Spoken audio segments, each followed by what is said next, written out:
Here's a tip. Some machines and online games have higher average payouts than others. Want to try to maximize your odds? Well, do some research online to find games which have the highest RTP or return to player percentage. So now, go get lucky. See you in Las Vegas. Let's get lucky. The two guys that can do it all. Too much electricity this morning. This is a good time. We're having a lot of fun. I had to do a triple take. Ka-ching! Why? Because of parity. I didn't mean to offend. Yeah, it's not going to happen. Load management is a dirty word. Let him rip. You know what? Circumstances provide the results. What? How do you do this once? Oh, Donnie, you got such a good show there. A network that is booming. The Early Line, only on SportsGrid. They're so close that we're barely going to be getting any value on the plus side of things. I think there's a little bit of value on the Blue Jays today, but it's an awesome division. Like, I don't want to see teams running away and be up by 12 games in first place. We want to see teams constantly battling for first place. They hit a team total. I love that. So as many times as we get bad beats, you do get the same amount of good beats, typically in your direction, if you wait long enough. Pro Baseball today, only on SportsGrid. The game is on. The stakes are high, but the action isn't just on the field. He's rearranging that ring. Get it inside! SportsGrid's in-game live. Your ultimate second screen experience. Just a little flyer, couple of thoughts. 15.5 points live line. Every prop, every play, every day. Anything can happen. It's complete chaos. It's smarter to be on SportsGrid.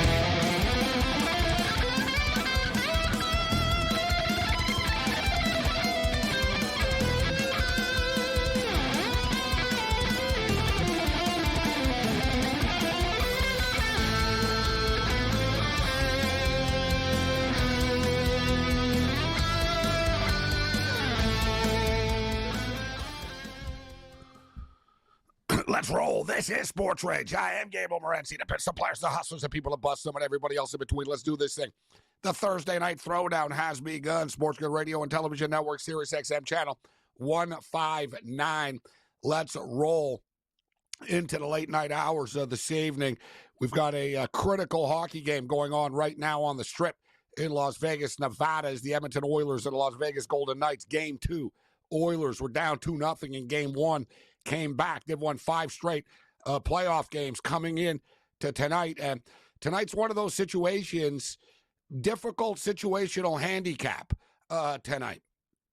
You have the Vegas Golden Knights, a very good team, a very good home team, down 1 game in the series. Classic bounce back, zigzag playoff spot tonight for the Vegas Golden Knights. But the Edmonton Oilers are on a roll.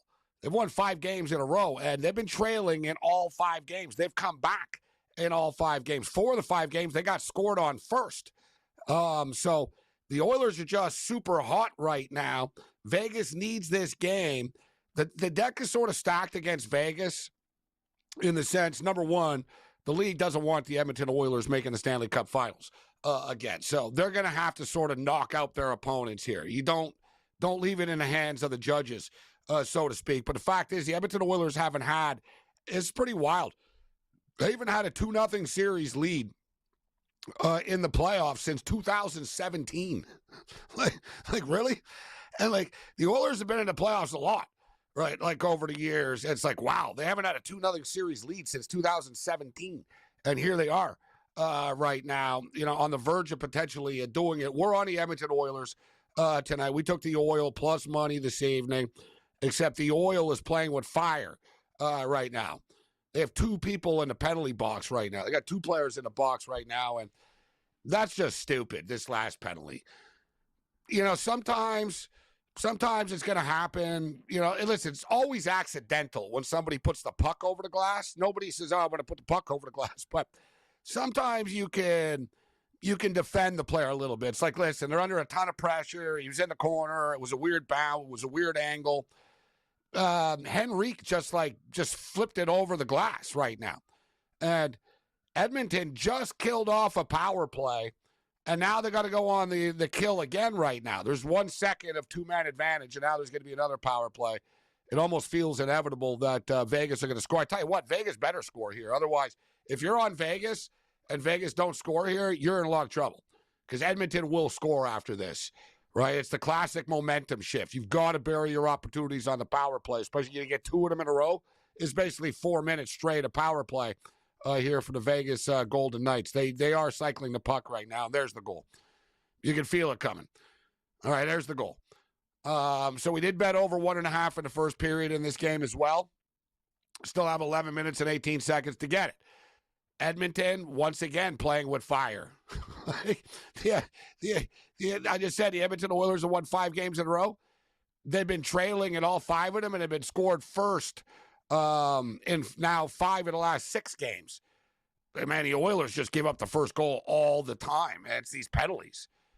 That's on Henrique right there. You guys just killed the penalty, and Henrique flicks it over the freaking glass. Like on a backhand, and it was a weird angle. Like it was one of those, if he did the same thing like 100 times, I think it probably stays in play like 99 times. Like the puck just sort of went up and started sailing like a golf shot. I think he thought it was going to go straight, and the puck just sort of sailed on him. You know, it sliced like my golf swing. So we got a 1-0 game here. We'll keep our eye on this as far as the in-game number is concerned right now. And these Oiler games have been, for the most part, they open up. Got 6.5 right now. The Oilers are getting plus 180. And now the Oilers are cycling the puck. We'll see if the Oilers can respond.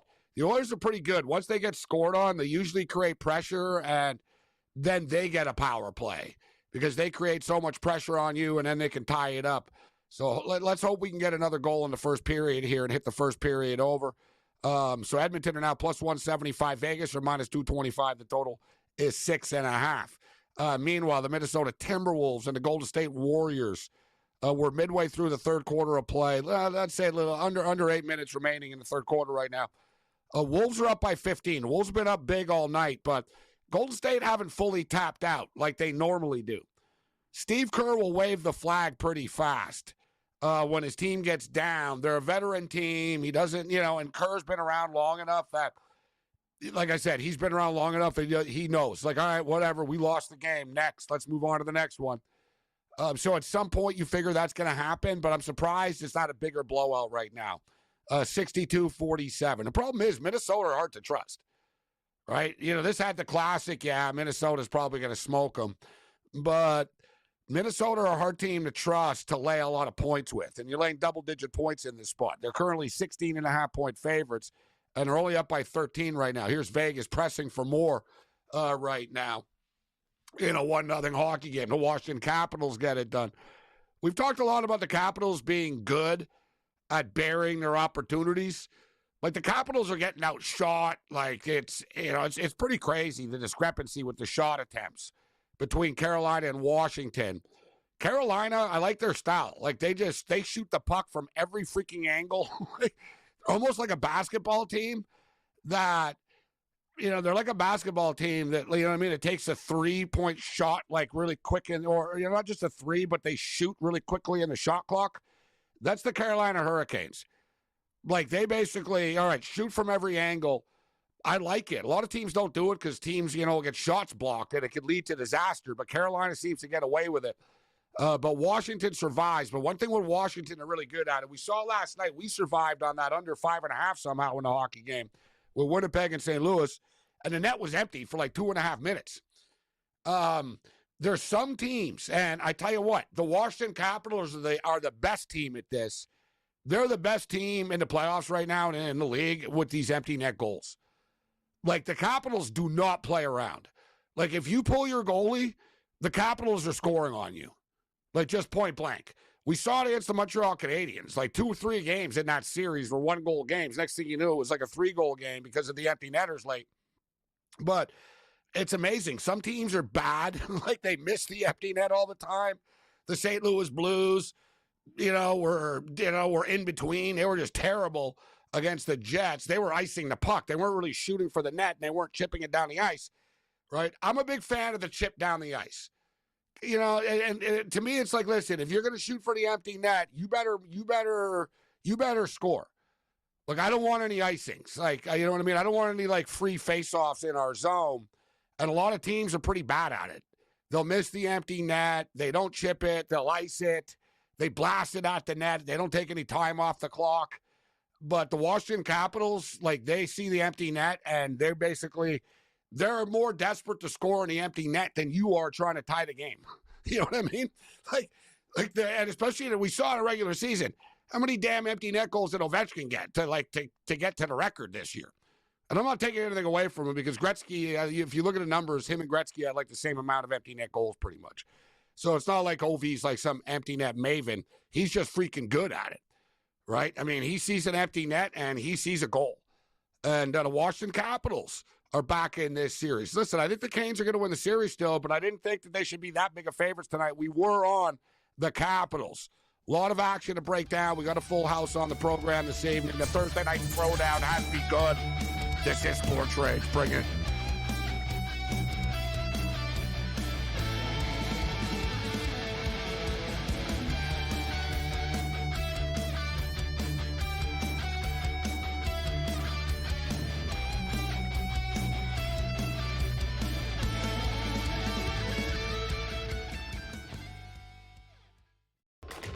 Enter into the magical world of McLuck.com, where even the smallest of spins can win real cash prizes.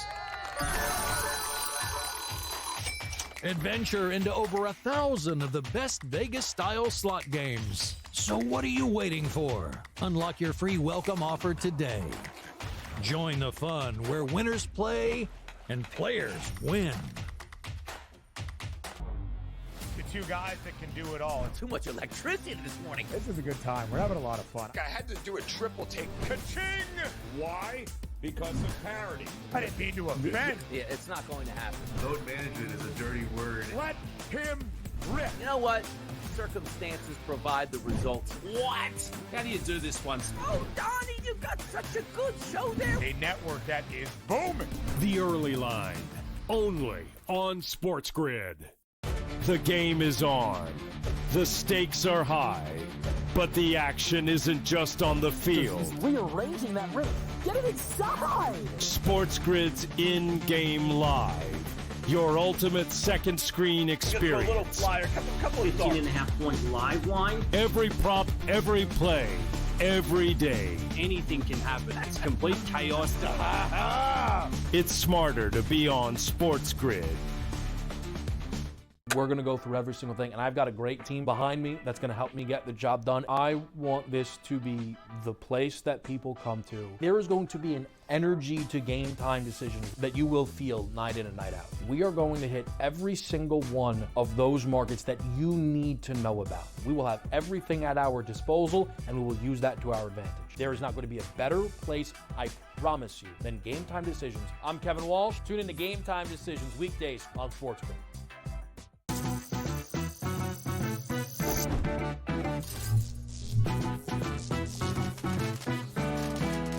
Did you know sportsbooks tend to draw up tighter bet lines for events that get even more bettors, like championship games or major matchups? My tip? Try betting on less popular sports. You might have a better shot at beating those odds. Now, go get lucky.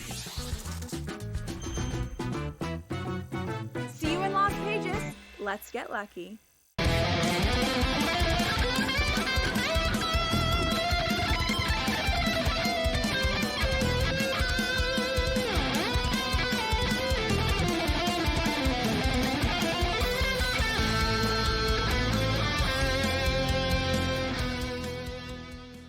The Thursday night throwdown. This is SportsRage. I am Gabriel Morency, the principal players, the hustlers, the people to bust them. Everybody else in between. We got NHL, NBA, Major League Baseball action going on right now. The NBA game, as I stated, you know what? Golden State are actually hanging around. Like, it's not this big blowout that it was earlier in the basketball game. It's 68-58. We've seen a lot of comebacks in the playoffs this year, unexpected comebacks. As it is right now, the Warriors were getting 16.5, we told you a couple of minutes ago. Now they're getting 11.5. It's pretty much around the original number, and the total is 200.5 in-game right now, 60-58 with 5 minutes left. There's a little burst of points. The Warriors just went on a little scoring run. They've outscored the T-Wolves 19-12 in the third quarter of play. We're hoping for one more goal here in the first period for our over 1.5 bet, which we haven't bet a ton of in the playoffs. I did lose tonight with the Capitals and the Canes, first period over, but we hit with the Capitals plus 145 as underdogs. So Vegas scored 2 early goals in game one. Then Edmonton scored. There was like 3 goals in the first period. Vegas scored a power play goal a couple of minutes ago, about 5 minutes ago at the 11-minute mark. So we got 6:39 left in this game. Edmonton only have 3 shots on goal. Edmonton haven't clicked yet. Like there's always a time, there's always a moment in an Edmonton Oiler game where you're like, oh yeah, all right, here we go. The fire's been lit, right? They're almost like a boxer or an MMA fighter. They're not down by enough now. Like, you know what I mean? Like, they need to be punched in the face and, like, they need to see their own blood. I guess that's the best way of putting it. Like, the Oilers need to see their own blood, and they're like, okay, let's go. Let's fight. As evidence is their 5-game win streak and have been trailing in all 5 games. Here's Vegas with big save, Pickard. George Kurtz in the house with us, a.k.a. Captain Chalk.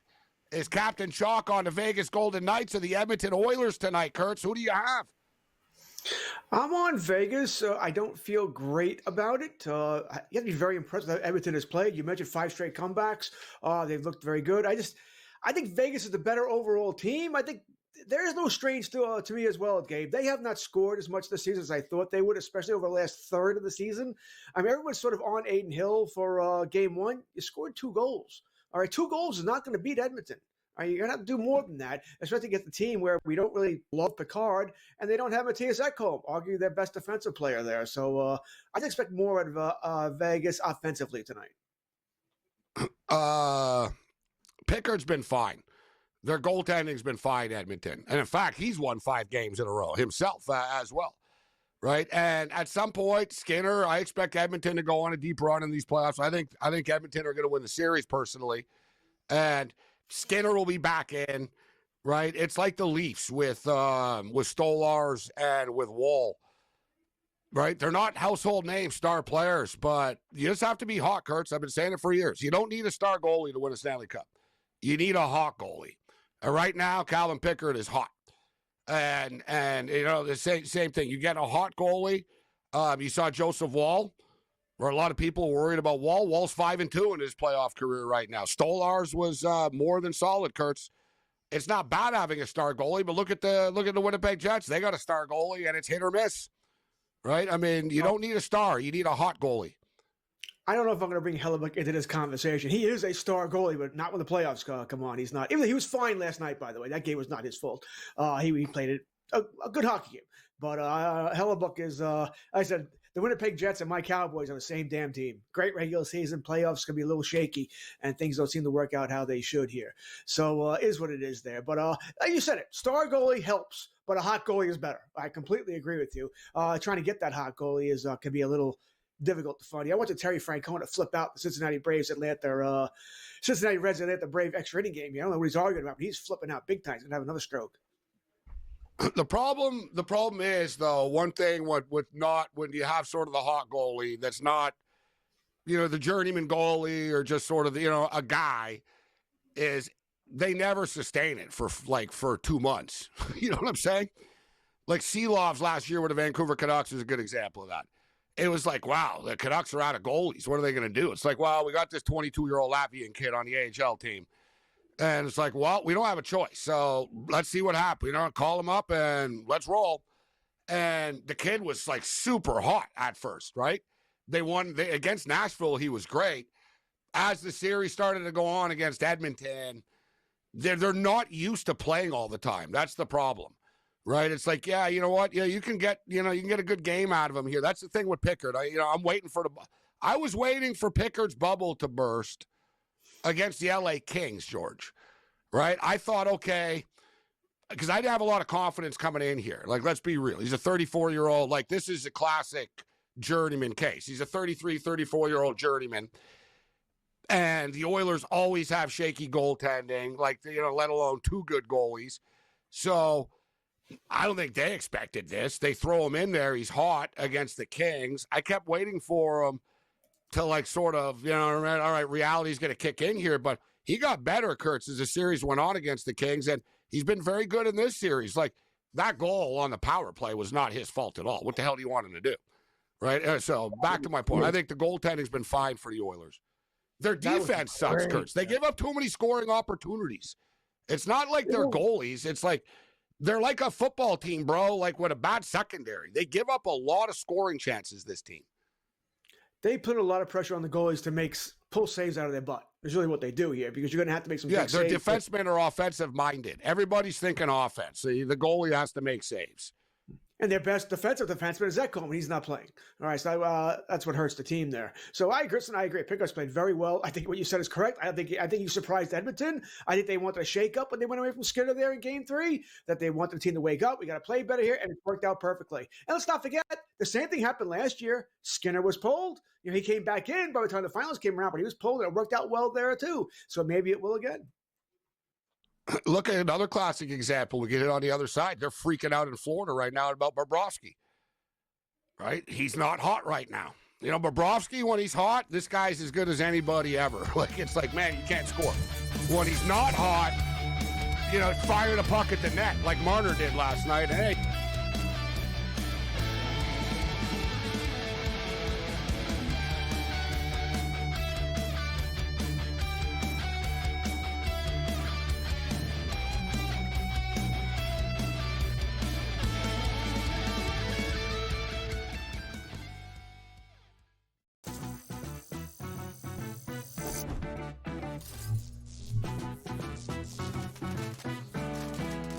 New to social casinos? You're in for a treat. Most online casinos offer bonus cash or coins just for signing up. That's your own little participation trophy. Now, go get lucky. See you in Las Vegas. Let's get lucky. The game is on. The stakes are high. But the action isn't just on the field. Rearranging that roof. Get it inside! SportsGrid's in-game live. Your ultimate second screen experience. Just a little flyer, couple of 18.5 points live line. Every prop, every play, every day. Anything can happen. It's complete chaos. It's smarter to be on SportsGrid. Dr. Dre said at one time here, James Wood, always up to no good, man. I like a couple players in that lineup, and on a day-to-day basis can really get after it. Again, playing good baseball, 15-19 overall. We'll see how they pursue. The Reds are a really fun team. We're going to talk about them a ton, and I don't think they'll compete for a wild card. But again, they're a team like the Nats where they're going to give other teams trouble at times, and they can't overlook that matchup. Cubs win the division, as we all expected. Pro baseball today, only on SportsGrid. The Warriors' future was uncertain. Are they going to break it up? Steve Kerr coming back. They get Jimmy Butler, and they surge all the way through, and now they're through the first round. The Warriors have guys, because of how special their star trio is, they can make the guys around them better. They can elevate the way that they play. And we saw that. Steph Curry, 3 points in the first half, steps up in the second half, 19 points in the second half to carry them home. Newswire. Only on SportsGrid.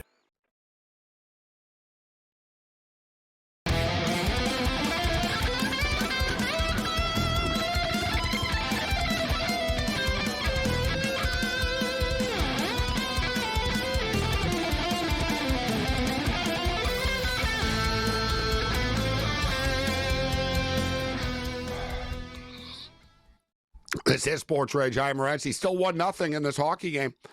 Total got up to 6.5. It's down to 5.5 once again right now, which is almost a little light. Like, these Edmonton games do open up. Like, once it starts, there's no turning it off.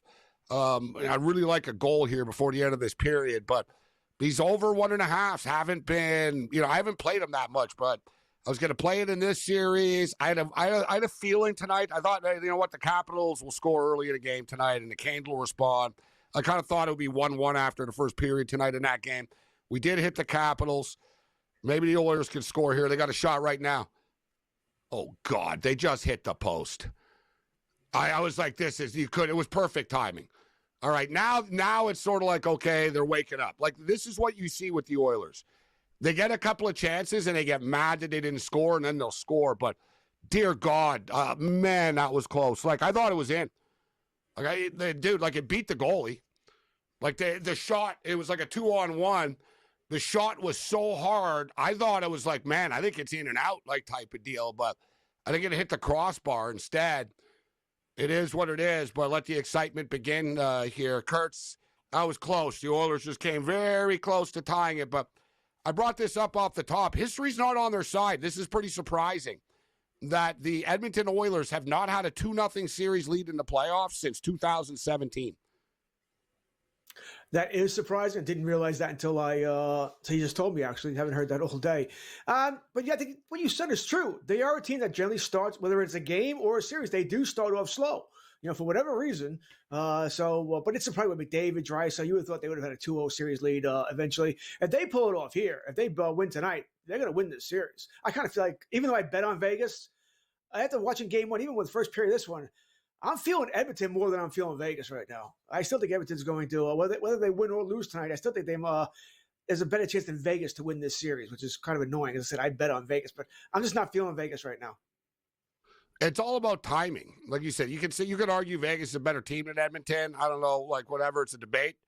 But right now, I think Edmonton are the better team, right? Just due to their streak and their confidence, being in the Cup last year, having McDavid and Draisaitl.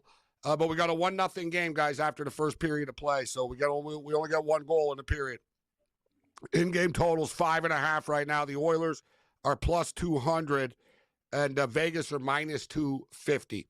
We'll get into tomorrow's hockey games and get George's picks, but let's take a look at the Diamond right now. The LA Angels are up 4-2 on the Toronto Blue Jays. The Blue Jays just put a run on the board. So Blue Jays trying to get back in this game, George. And I have not been betting the Blue Jays on a daily basis or anything like that during this slide that they've been on. But I felt like it was a good spot for them tonight with Bassett on the hill. We got a lot of runs early in this game, Kurtz. It's 4-2 right now. And the Blue Jays have a runner on third base. There is 2 out right now. Did you bet this game? Yeah, I didn't think the Angels would sweep them, so I took the Jays. All right, so not thrilled to see the 4-0 lead early. At least you said Jays scored a couple of runs. I'm on the over as well, so maybe we'll get a split out of this, but I have more money on the Jays winning tonight. I got to tell you, this game continues. Schneider's not going to make it for much longer. They showed a stat earlier. The Jays are off to the same exact start as last season. I think it was 16-20, minus 47 run differential, whatever it was. So he's not going to make it. So if they do get swept by the Angels tonight, a team we don't think is very good. Like I said, there'll be the manager. Oh, I just cashed a parlay. Very nice. The Braves win. About time. So we'll take that and run here. But I think it's going to be some major changes in Toronto before Memorial Day, American Memorial Day, if things don't turn around in a hurry. Yeah, Schneider has seemingly been untouchable for whatever reason over the last couple of years. They've gone through a lot of managers. Yet at some point, there's going to have to be changes made. You can't trade all the players, and they have a good team on paper, right? So is it a communication issue? Is it a clubhouse culture issue? It doesn't appear to be, Kurtz. That's what's weird about this team. There's not like some pressing issue that's like holding them back. They should be better than they are. They don't hit the baseball enough, but I do agree. Listen, I don't think he's a very good manager to begin with, right? He kind of, it was sort of almost like an interim deal. He got the job because he's been in their system. He knew Guerrero and he knew Bichette because he was with them in like New Hampshire years ago type of deal. But that doesn't make you a big league manager, right? Because you coached a bunch of stars in A-ball. Then you happen to be there when they came through or whatever. That doesn't make you a Major League Baseball manager. And they are the exact same team as last year, 16-20 coming into tonight.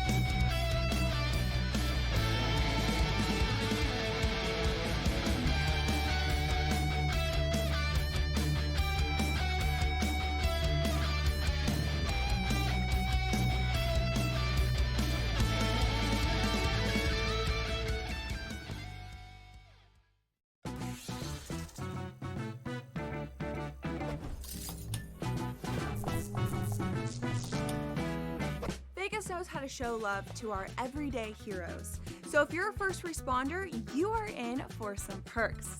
Lots of hotels and casino offer big discounts to any first responders who can show valid work or volunteer ID. So treat yourself to a discounted stay. You deserve it.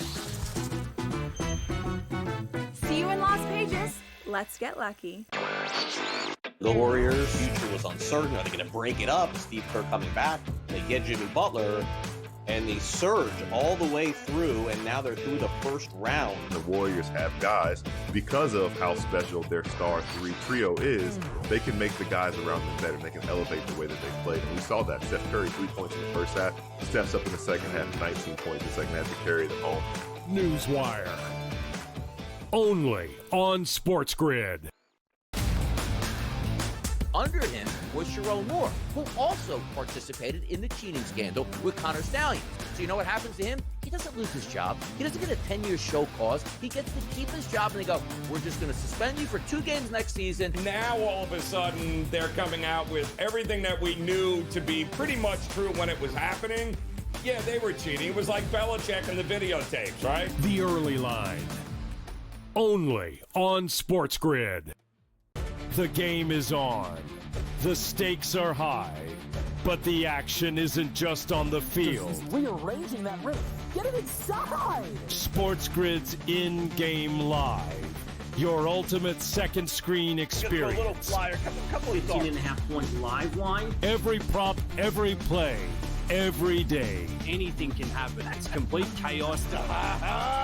It's smarter to be on SportsGrid.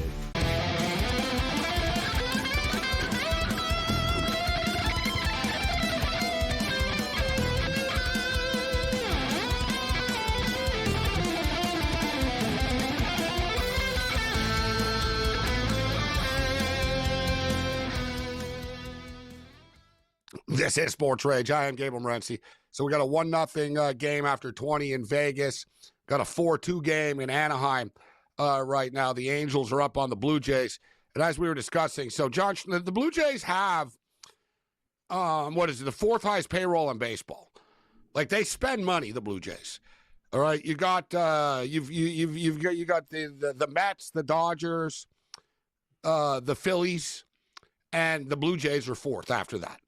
All right, like the Blue Jays are spending, I don't know, I think off the top of my head, I think it's 206, 217, or no, 237, and I think Texas is like 206 after, whatever. Like, the Blue Jays are like in the top 5 payroll of Major League Baseball, and they have been. So Kurtz and Shapiro and Atkins get criticized a lot, but there've been a lot of nice signings, right? I mean, and people complain, oh, they can't sign players. They do sign players. They sign a ton of players. And a ton of free agents have signed there. Santander just signed there. Springer signed there. Gossman signed there. So you didn't get Ohtani or Soto, fine. They should be better than they are, Kurtz. Like, it's almost like one of these teams where you got to throw your hands up in the air and just say, I don't know, it is what it is. Like, dude, here they are, 36 games into the year this year. They have the exact same record, and the numbers are exactly the same. Like, just everything is the same. 16-20. Runs scored 129 last year, 127 this year. Run differential, minus 46 last year, minus 39 this year. It's like the same freaking team, yet there was all this talk about, different culture in the clubhouse. Every game is serious. We're going to win. And they have good players at some point. You got to look at the manager, Kurtz. Let's be real. I agree. Like I said, and what you signed Guerrero to that contract, you were saying that we're not getting rid of the players, right? We're going to keep the players. Maybe they'll re-sign Bichette. Maybe they won't. But that means something has to change. You just gave Santander a big deal, too, for years, right? Like, they're spending money. They just built this team. So if you're not going to go move on from the GM, then the coach is going to be the one to take the blame. We had sports. Someone's going to have to take the blame. If the players aren't going to do it, the GM's not going to get blamed, then the coach is going to have to go. All right, because as you said, it's true. I have a ticket on the Jays again. I keep doing this, and I tell myself I won't do this every freaking year, that I will not bet the Jays to win the American League East. And I always do, because I look at the roster, I'm like, this is a good team. Good team, right? You got Guerrero, who's a star. Bichette should be better than what he is. I like the Santander signing. It's 30-plus home runs here. I like George Springer here. Dalton Varsho was a nice player. But I look at their pitching staff. Gossman, all right, maybe not a true number one ace, not Roger Clemens of a day, but a good solid pitcher. Berrio, solid pitcher here. Bassett, I like Bassett, okay? The Scherzer signing I thought was stupid. But I like Bowden Francis from what we saw last year. And then they don't win. And especially this year, Gabe, where there's no great team in the American League East. Yankees aren't great. You know, the Red Sox aren't great. The Rays aren't great. And the Orioles suck. All right, so it's just they don't hit. So this goes back in that ballpark. And that's another thing. So they shortened the fences in their park 2 years ago, and their home numbers got worse somehow. like we expected. Oh man, Guerrero's going to hit 50 home runs now in this stadium, and like the visiting teams hit home runs, they don't. It's like just this weird, bizarre world with this team, and I'm not like you know what I mean. I often say, you know, in the past, like people will blame Schneider. And I'd say, listen, this guy's not, you know, he ain't Sparky Anderson or Whitey Herzog here, okay? You're not some baseball savant like this guy, right? But at the same point in time, I tell people, what the hell do you want him to do if Bichette can't hit? You know what I mean? Like, what is Schneider supposed to do, George, if the Blue Jays don't hit? If you're a baseball manager, what can you do? If your team doesn't hit, it's not really your fault, but somebody's got to pay the price here. It's like the guy in Pittsburgh today. Like, oh, yeah, like it's his fault, right? It's the manager's fault that they lose all the time. Come on, right? You know what I mean? Like, you can, you know what I mean? So baseball managers will get blamed when it's not really their fault at times. So I'm not saying it's all Schneider's fault, but clearly this team isn't getting any better. So something has to happen. But what do you do, Kurtz? Like, you know, baseball manager, you could argue he has the least impact on any game. What does he do? You fill out the lineup card, and you decide pitching changes. And you and I both know that this ain't the 50s and Casey Stengel and the 70s and 80s, blah, blah, with, you know what I mean, with Billy Martin. You and I both know there's some geek in front of a computer that's telling them, all right, it's time he's hit this. It's time to take him out now, right? It's all pre-decided. I mean, remember the Mets guy was calling the freaking dugout. Take him out of the game, right? So, like, you know, what do managers really do nowadays, Kurtz, besides run the clubhouse? Let's be real. We don't even hit and run anymore, right? That's a rarity. Or steal. I could just steal a page of call on that. But you're right. Managers don't do as much, anywhere near as much now. Listen, I don't even think most managers are making the lineup card. That's being given to them by the analysts. Like you always say, what does Boone do with the Yankees? How much impact does he have on these games besides him bitching at the umpires? That's all he does. And Boone's job with the Yankees has always been with the media. He's good with the media, and that's something Joe Girardi was terrible at, and the clubhouse. Right? Because he's good with the players. In game, he's horrific. All right? Even the moves he does make are bad. And then probably not all his. I say that over and over again. A lot of this does come from the analytics department. You said it. They're told, listen, third time through the lineup, this guy can't pitch anymore. He's got to come out, no matter what it is. He's throwing 48 pitches through 6 innings. Nope, third time through the lineup, he's got to come out. But, so, George, they'll also call the pitches, though. They'll also call the pitches nowadays, too, which not everybody can handle. Like Mike Scioscia was a classic example of that, right? They were telling him, listen, we want you to throw these pitches to these players, and we insist. And he told them, I was an effing catcher in Major League Baseball for 20 years. I've been a manager for another 15. I think I know how to call a game. And he wouldn't adjust, right? I mean, Dave Roberts. I mean, people criticize Dave Roberts when the Dodgers don't do. What the hell does Dave Roberts do? Very similar to Boone. Talk to the media? Like, what does Roberts do? The Dodgers are one of the most analytical teams in the league. Like, everything is planned out in advance before their games, Kurtz. Like, it must be terrible being a baseball manager now. You got no control over anything, really. It's what I say to the Yankee fans, right? When they all want Boone fired. Listen, I don't like Boone either. But if you think Cashman's ever hiring a real manager, there's no Billy Martins coming anymore, or Buck Showalter, I guess more of today's managers. That's not coming. He'll just hire the next stooge. That's all they're going to hire. You think Jerry Jones, what he hires as a head coach, it's all Cashman's doing. They're all just figureheads. Once again, deal with the media, GMs, you know this. They view a sacrifice bunt as a wasted out. They don't mind strikeouts, right? Managers do hate that stuff. It's like, son of a bitch, just hit the ball to the left side of the field. Can you do that? Right? You know what I mean? And nowadays, it's like, no. And you always talked about the Mark Teixeira stuff, right?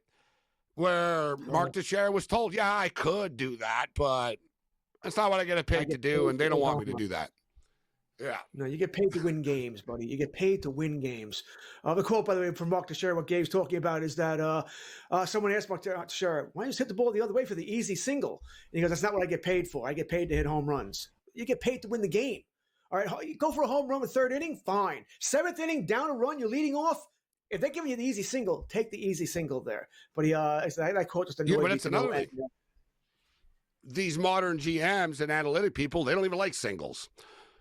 They don't like singles. So that's another thing. They don't believe you can get 3 singles in a row. So that's why they want you to hit home runs. Swing for the fences here because you probably can't get 3 hits in a row. So if Tony Gwynn was playing in today's day and age, would he be Luis Ariz? Like, no one appreciates Luis Ariz right now. The guy consistently hits, gets on base all the time. You know what I'm saying? Like, there's no respect for it now. It's like, yeah, whatever. Yeah, you only hit singles. Remember Ichiro? That was the criticism of Ichiro. It's like, no, the guy's one of the best hitters ever. Oh, he only hits singles all the time. He gets on base every time he's at bat. They want Gwynn, they want Boggs or Suzuki. If they came up nowadays, they would teach them to pull the ball for home runs. They wouldn't be the hitters they were today or were in their day. Yeah, it's just they've ruined the game in this sense. Still love the sport, you know what I mean? You know, as it is, but in the big picture, but they've really ruined it. All right, we'll get into some back to the NHL picks on the other side. We'll get Kurtz's take on the Dallas Cowboys and the trade. As the Cowboys now have 2 weapons to work with Dak Prescott's return.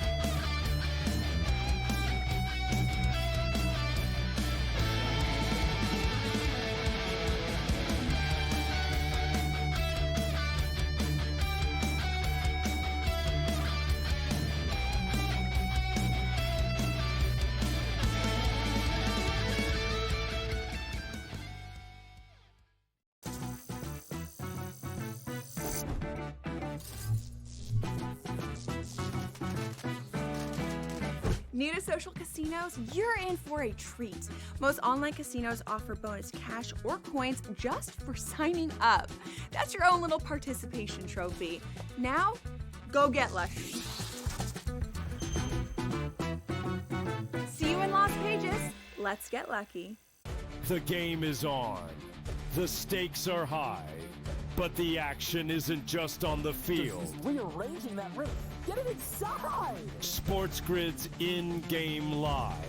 Your ultimate second screen experience. A little flyer, couple of 15.5-point live line. Every prop, every play, every day. Anything can happen. That's complete chaos.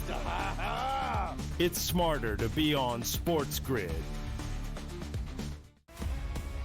Dr. Dre said at one time here, James Wood, always up to no good, man. I like a couple players in that lineup, and on a day-to-day basis can really get after it. Again, playing good baseball, 15-19 overall. We'll see how they pursue. The Reds are a really fun team. We're going to talk about them a ton, and I don't think they'll compete for a wild card. But again, they're a team like the Nats where they're going to give other teams trouble at times, and they can't overlook that matchup. Cubs win the division, as we all expected. Pro baseball today, only on SportsGrid. The Warriors' future was uncertain. Are they going to break it up? Steve Kerr coming back. They get Jimmy Butler, and they surge all the way through, and now they're through the first round. The Warriors have guys, because of how special their star 3 trio is, they can make the guys around them better. They can elevate the way that they play. And we saw that. Steph Curry, 3 points in the first half, steps up in the second half, 19 points in the second half to carry them home. Newswire. Only on SportsGrid.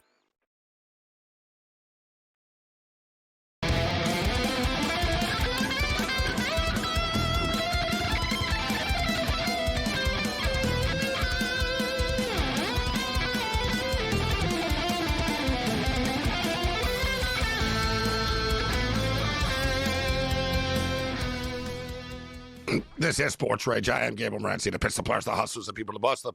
Everybody else in between, including George Kurtz with us. So George Pickens gets dealt essentially for a third round pick when it's all said and done. They exchanged 5th and 6th, and the Cowboys get George Pickens.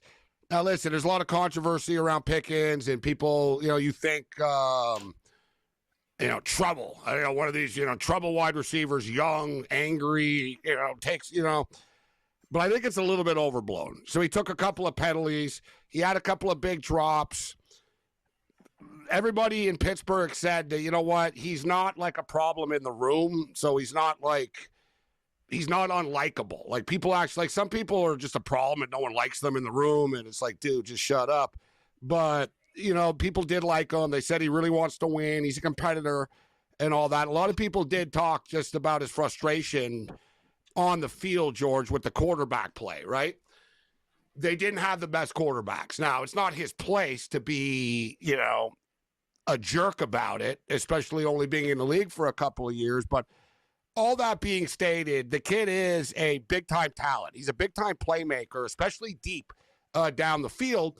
And Dak Prescott, you know, Dak Prescott's had success. Like, remember when Amari Cooper was there? They had a ton, and there's some talk about bringing Cooper back right now as well, to be honest. But so he had 900 yards this year, Kurtz, 1,140 the year before, 801 in his rookie year with Pickens.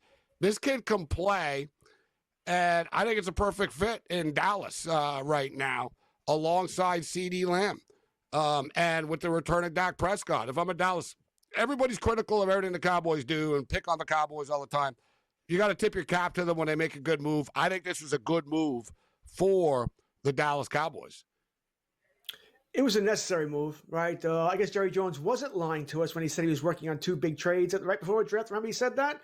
So I guess he wasn't lying to us. Apparently the Cowboys did try to get this done during the draft. They could not, probably because they didn't have that 4th-round pick and didn't want to give up a 3rd.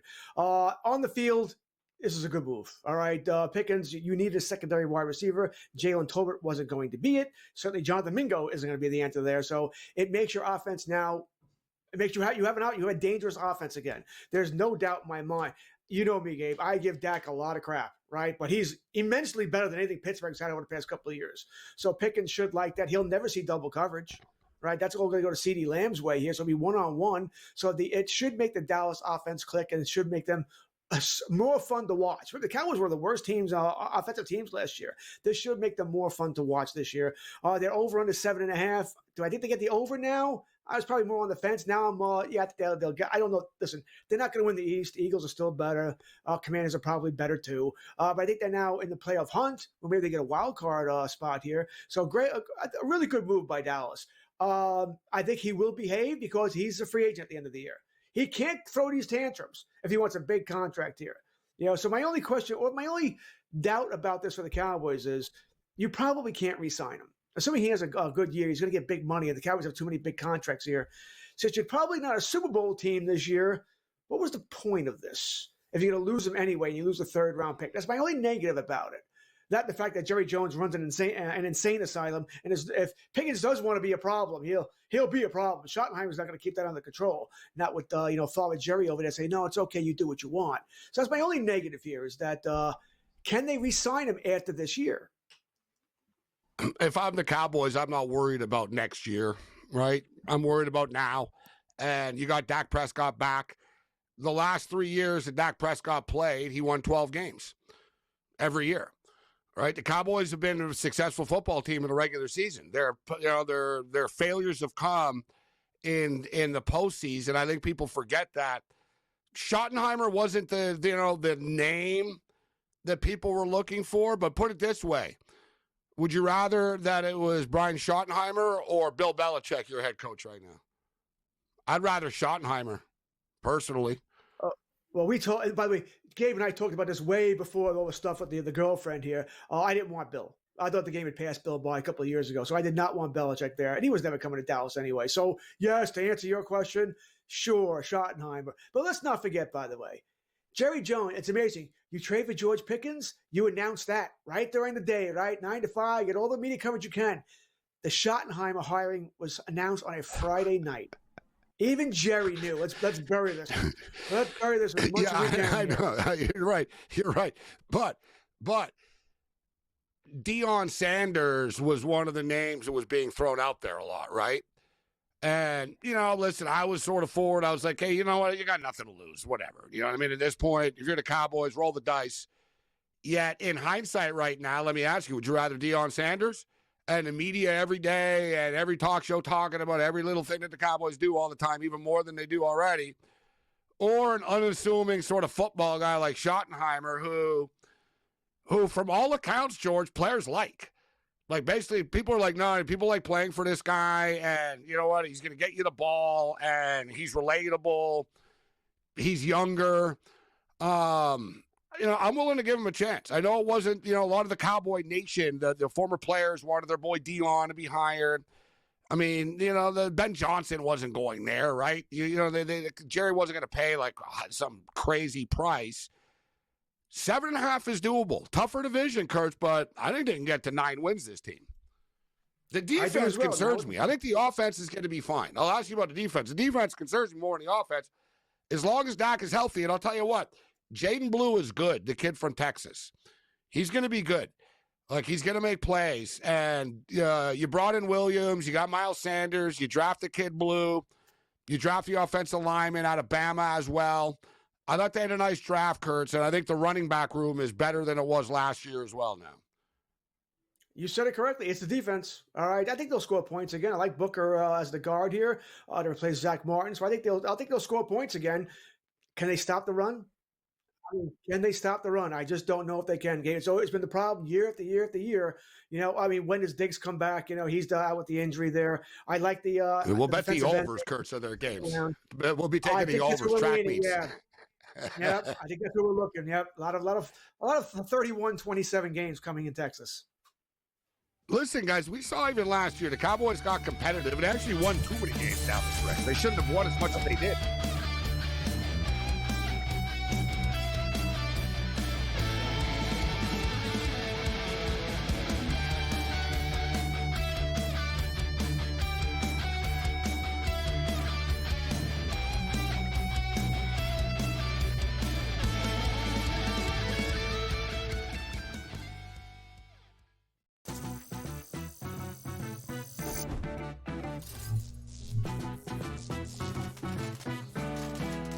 New to social casinos? You're in for a treat. Most online casinos offer bonus cash or coins just for signing up.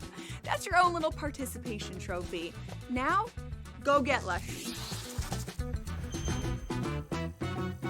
See you in Las Vegas. Let's get lucky. The game is on. The stakes are high. But the action isn't just on the field. Rearranging that roof. Get it inside! SportsGrid's in-game live. Your ultimate second screen experience. A little flyer, couple of thoughts. 15.5-point live line. Every prop, every play, every day. Anything can happen. It's complete chaos. It's smarter to be on SportsGrid. Dr. Dre said at one time here, James Wood, always up to no good, man. I like a couple players in that lineup, and on a day-to-day basis can really get after it. Again, playing good baseball, 15-19 overall. We'll see how they pursue. The Reds. Reds are a really fun team. We're going to talk about them a ton, and I don't think they'll compete for a wild card. But again, they're a team like the Nats where they're going to give other teams trouble at times, and they can't overlook that matchup. Cubs win the division, as we all expected. Pro baseball today, only on SportsGrid. The Warriors' future was uncertain. Are they going to break it up? Steve Kerr coming back. They get Jimmy Butler, and they surge all the way through, and now they're through the first round. The Warriors have guys, because of how special their star trio is, they can make the guys around them better. They can elevate the way that they play. And we saw that. Steph Curry, 3 points in the first half, steps up in the second half, 19 points in the second half to carry them home. Newswire. Only on SportsGrid.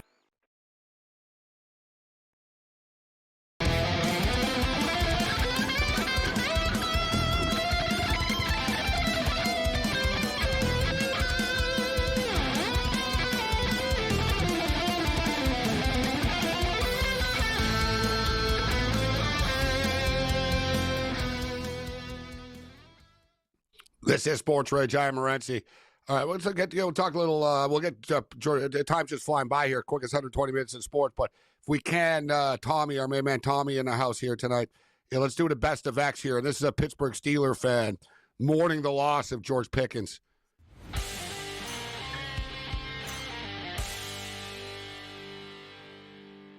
We've all been here as a sports fan, and This is a lot of jerseys that he has here, though. This guy spent a lot of money over the years. So Pickens, gone. Fields, gone. Not just 3 from last year alone. What are you buying a Kenny Pickett jersey for, bro? Deontay Johnson, Claypool. Man, it goes on. Smith-Schuster. All right, now we're going back a little ways, but still. Smith-Schuster, Brown. He's got quite a track record here, Kurtz. Do you have a pile of jerseys where players get traded? I have terrible luck for it myself. The Raptors are the worst. The Raptors change teams every 2 years. Players want out. They trade people, whatever. They reset things.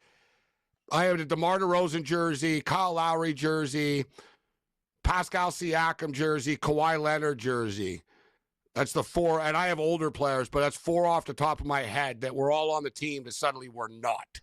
And I've learned my lesson now, Kurtz.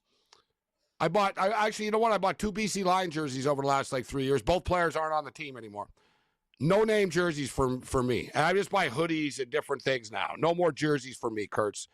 Do you have a lot of former Cowboy jerseys that are no good now? I have a couple of weird Cowboys. I got 58 for Dixon Edwards, a player I just liked back in the day. So I got his number. I've got my Romo, of course, Michael Irvin, Aikman, Emmitt Smith, Charles Haley. That might be another obscure one because of what he meant for the Cowboys. I tend to buy jerseys, Gabe, of players after they're done. I don't know if I do it on purpose. I have a truckload of Yankee jerseys, but nobody who's playing now.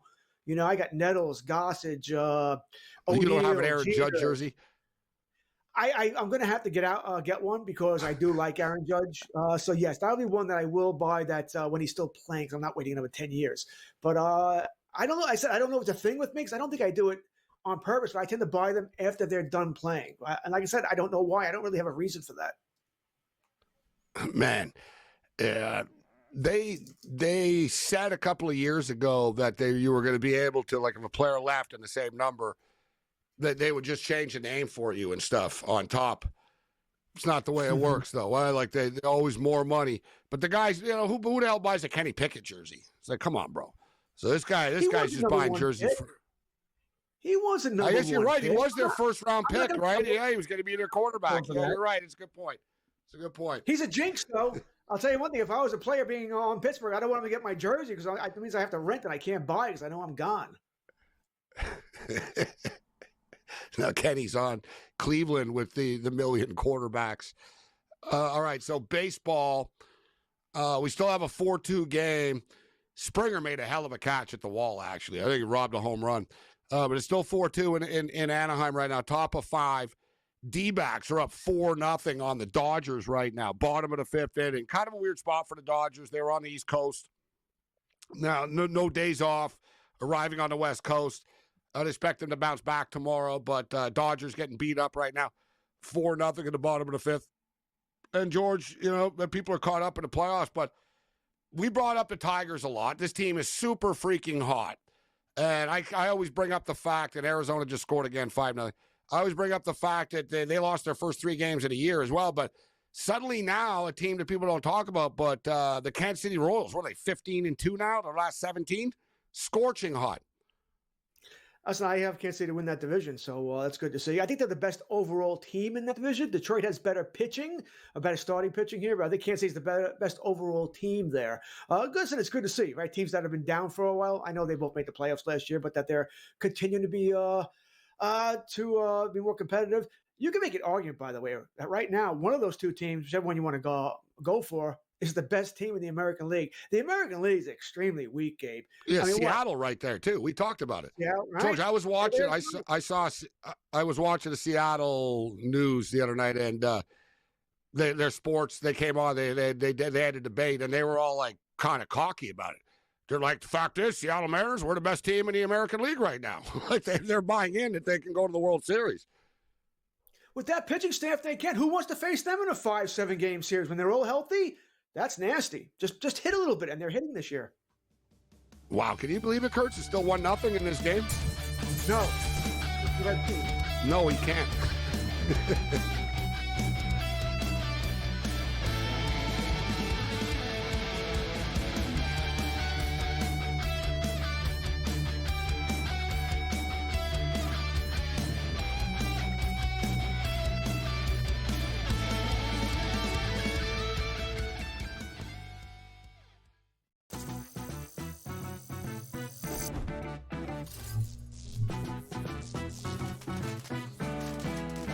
New to social casinos? You're in for a treat.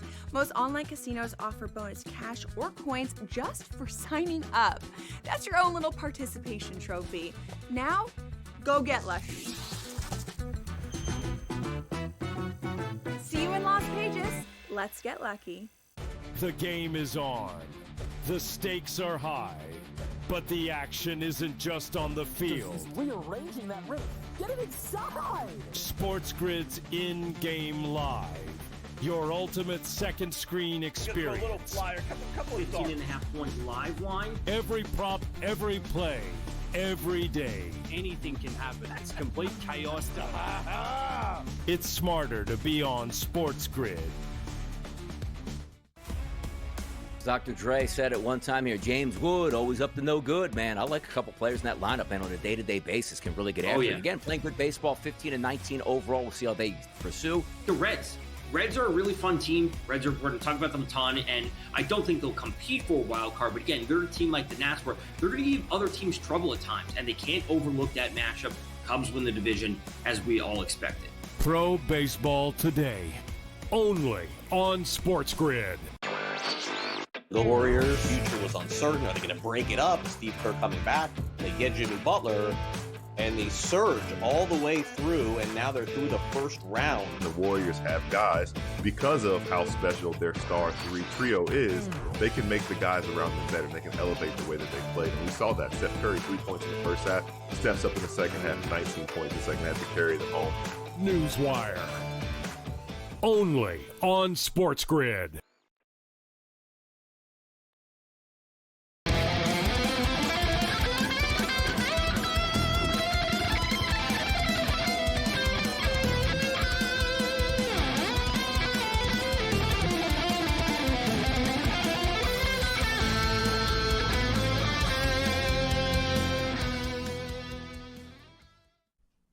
Level 2, this is SportsRage. SportsGrid Radio and Television Network, Sirius XM Channel 159. I am Gabriel Morency. Let's roll.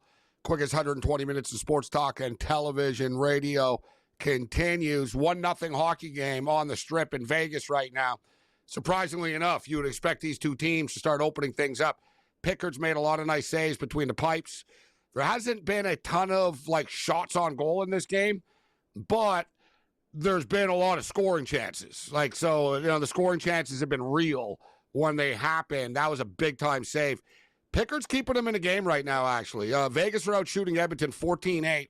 Vegas have been on it's like their third or fourth power play in this game. And as I stated, I said off the top before the game started, I said it's going to be slanted against Edmonton here. The league doesn't want Canadian teams in the Stanley Cup Finals. Ratings are already down because there's too many Canadian teams in the playoffs as it is on ESPN. So, they're going to phase them out if they can. And Bettman loves Vegas for whatever reason. They get calls against everybody.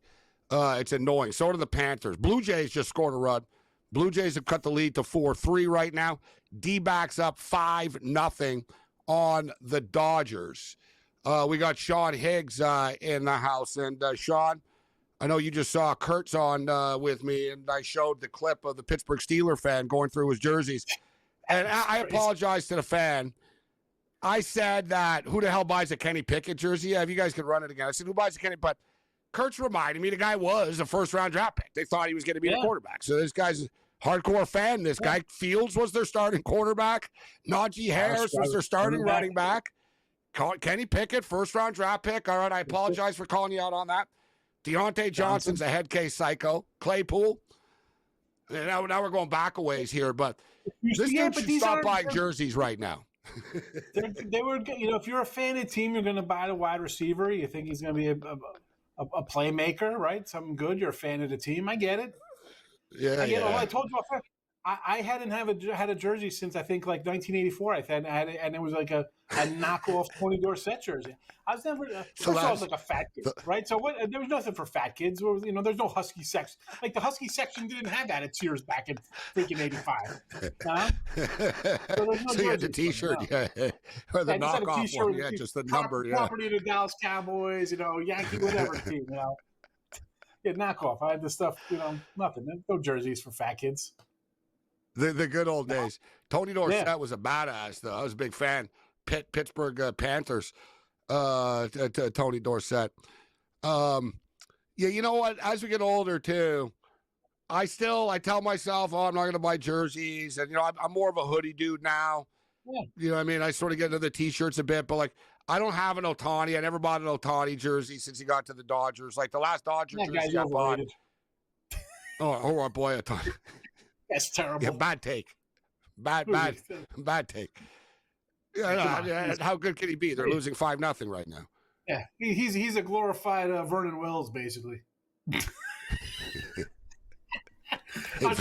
Who was Raul Vernon Wells Mondesi. is pretty good.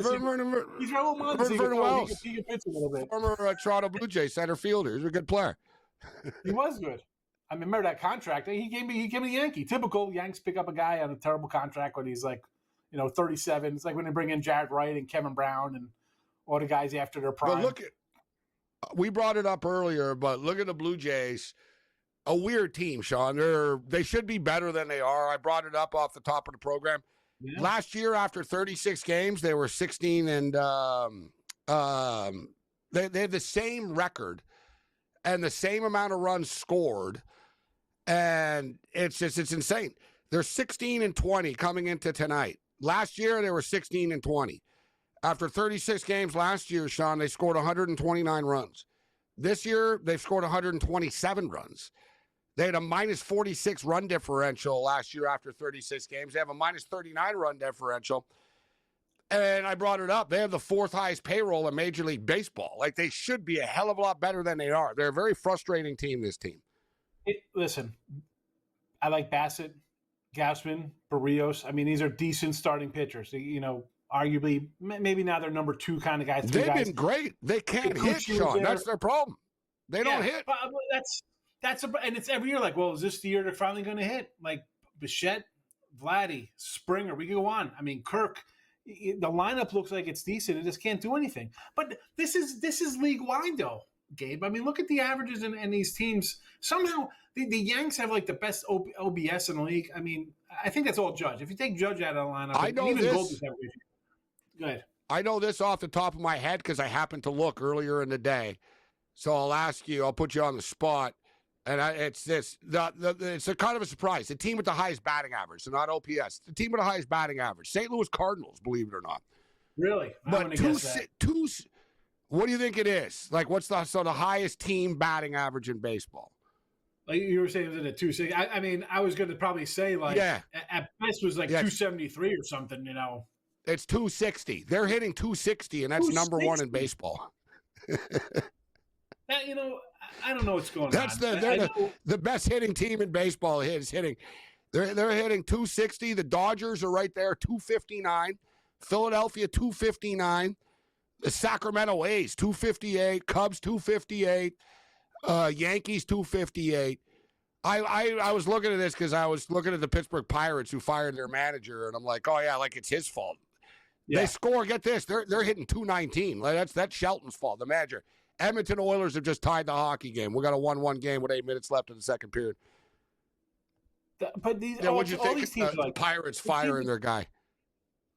The team's trash. Can we get rid of teams? Can we just fold up stop? I know like big history of these teams. The league is. I mean, I think if we were viewers, you just have such bad teams. We talk about these batting averages. I mean, you got a couple teams have just a couple good guys hitting. Can we hit? How about can we this? Go back Colorado, to 213. They're in Coors Field and they're hitting 213. 213. I can name 2 guys on their team, and one of them should be retired. I mean, look at the lineup. I'm like old man yells at cloud, right? It's like, oh, strikeouts are okay. No, if you ground out, maybe the guy makes an error. If you put the ball in play, an error is possible. You can advance a runner. They don't care about that. No, strikeouts are as good. It doesn't make a difference. What are they teaching these kids? Advance the runners. Get on base. Draw a walk. I mean, everybody throws 100 miles an hour, but you know what? Everybody blows out their arms too. In how many Tommy John surgeries we see with these guys?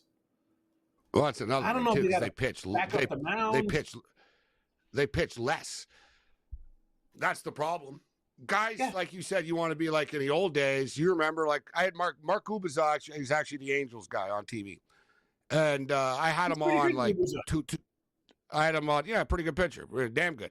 So I had him on, I don't know, last summer, I guess it was, the summer before, well, whatever. And I used to have him on like more radio stuff instead of video, like just over the phone. And dude, the guy had like 29 complete games in a year, bro. Yes. You know what I mean? Like he told me, he goes, yeah, you know, he goes, Gabe, I think I had 32 one year and 27, 29. And like, you look at the guy and you look at it, was like 8 innings, 9 innings, 9 innings, 9 innings, 8 innings, 9 innings, 9 innings. I used to be the Expos postgame show host. And you remember Levon Hernandez, former Marlin and Yankee, Le'Veon Hernandez. Dude, I remember he came out of a game once, bro. He threw his glove. He was yelling at Frank Robinson. He got taken out at 161 pitches. I remember that game. He went like this. He went 200. I could have went 200. He was like, he was like not tired. He was like all mad. And he went like 160 pitches. Not built like that no more.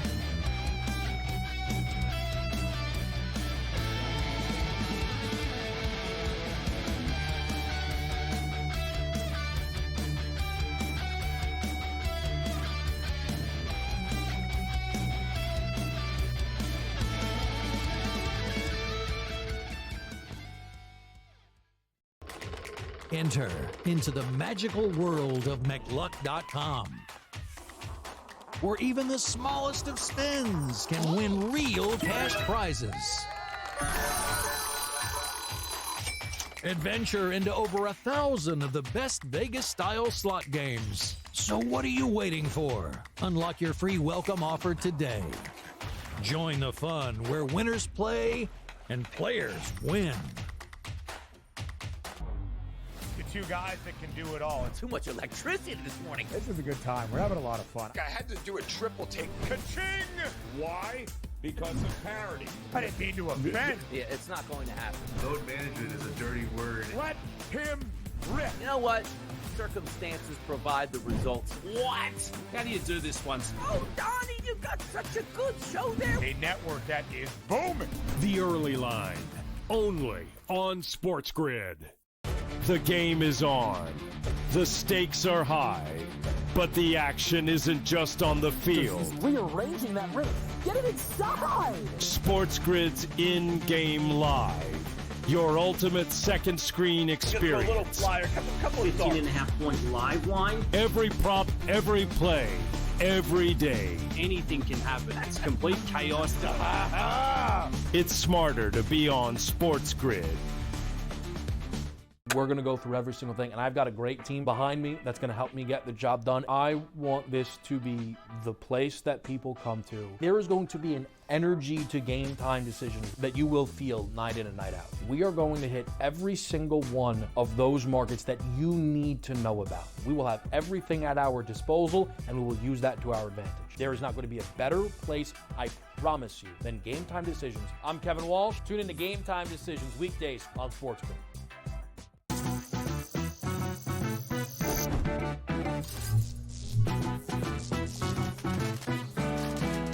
Did you know sportsbooks tend to draw up tighter bet lines for events that get even more bettors, like championship games or major matchups? My tip? Try betting on less popular sports. You might have a better shot at beating those odds. Now, go get lucky. See you in Las Vegas. Let's get lucky.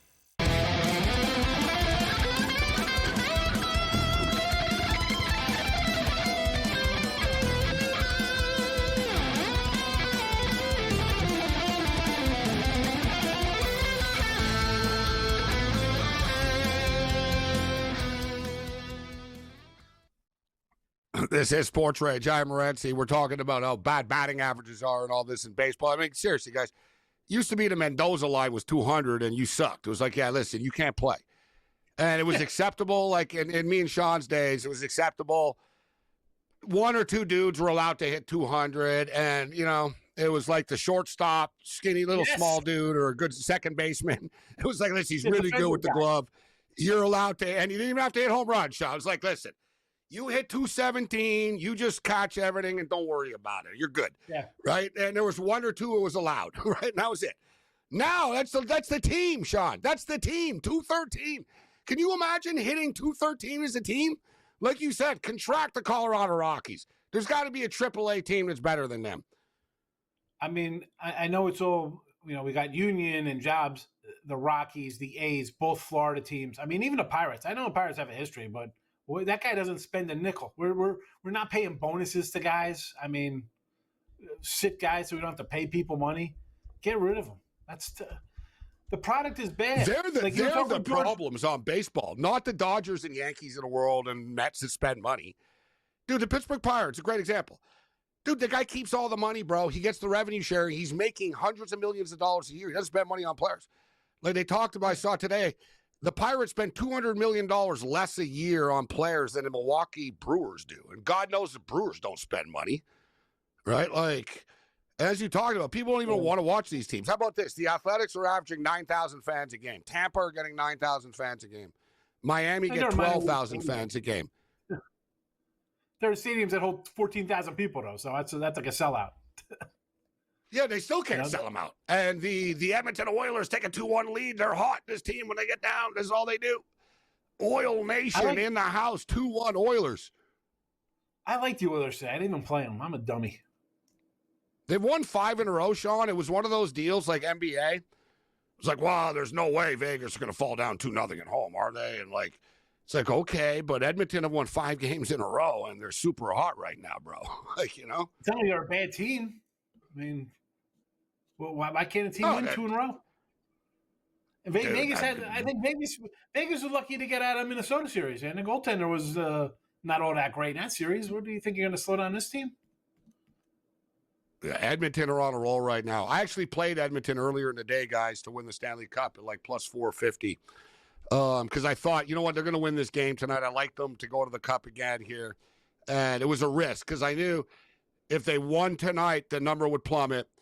If they lost, it was a gamble. I was like, you know what, I think they can win tonight. I'm going to miss out on the better number, so I'll roll the dice on that. But as far as hot teams, we'll get to the NBA after here, Sean, but as far as hot teams are concerned in baseball right now, Kansas City Royals just keep winning games, bro. 2 teams, the Detroit Tigers. These guys are smoking hot. I see they're 10-3 in their last 13. But overall, Sean, if you look at the Tigers, they opened up the season at Chavez Ravine against the Dodgers. They lost all 3 games. You take those 3 games away, bro. These guys are like 26-10 since then. Like they've been winning games, and now the Kansas City Royals win every day.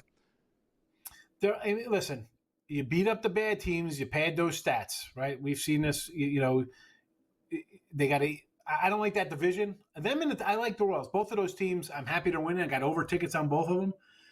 But it's also who you're beating. You beat up these to pile up the wins like this. This is what you have to do. If you're going to be a good team and get to the playoffs and have home field and stuff like that, this is what you got to do. You beat up a crappy Rocky team. You beat up the Twins who aren't that good, and Kansas City. I love Lugo. I think he's a good pitcher. I like Ragans for them. Who's the other guy they have? Their other guy, Bubik, pitched today. I can't pronounce his name. They got some good young players on this team. Like the A's. I think the A's are about a year away from being on that kind of level too. You trade guys and you kind of rebuild. These young kids are prospects. They're going to get good, and here they come. I mean, 2 hot, like you said. What, 6 in a row for Kansas City? I mean, who saw that one coming? How about this? Because they can't hit either. I had the under today because the last 2 days they crushed me. I had run line on them, and they're winning like 2-1 and 4-3. And today, 20 hits or whatever they got. Like, one guy that can hit, Bobby Witt Jr. in his last 5 games, he's got 10 hits, 8 RBIs, 4 stolen bases, 2 home runs. No other Major League Baseball player. He's the hottest player over the last 5 games. Man, the guy's on fire right now, and so are the Edmonton Oilers taking that 2-1 lead. All right, so NBA basketball, speaking of fire, the New York Knicks have the Boston Celtics on the ropes. That real fast, Gabe. You're talking to George about like being kind of wide open. The AL is pretty wide open, I think, because and the Yankees are the Yankees, but do you believe in Detroit and Kansas City?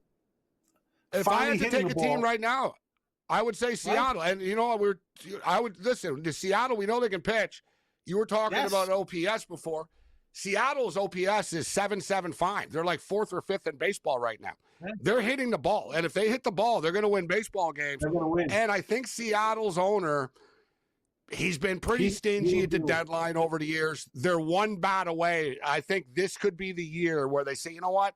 We're going to bring in another bat at the deadline here. And this year we could win this year. I agree. Remember, they were in the hunt there for Vladdy. They thought about trading Castillo or one of their young pitchers. I mean, because they got Kirby, Gilbert, Wu. They got some pitchers down there. They can throw the ball. Again, it's the hitting. Like most teams, you need some bats in there. Yeah, you look, Houston. I expected Houston to regress. You're in the Houston area, so you see it. The Texas Rangers have been a big disappointment. The Athletics are good. They're up and coming. I think they're a 500 caliber. I bet the Athletics over season win total 71.5. Love it. I'm also on Rooker over home runs too, 33.5. So I'm buying in, but I think Seattle are better. Detroit are good, bro. They made the playoffs last year too. Detroit we got to take the Tigers seriously. Scooble's good, and Flannery's a stud when he's healthy. He's out there. He's a good pitcher. He's a good that's another team that needs a bat. Who's dealing the bats? Who's dealing the bats? They need a bat. It's going to be a lot of teams looking for that extra bat this year. Normally it's pitching. This year it's going to be a lot of teams. Yeah, who's that bat that we could bring in to help? The baseball season's rolling along. All right, on the other side, we'll get Sean's thoughts, NBA picks for tomorrow. Can the New York Knicks take a 3-0 series lead on Team Leprechaun?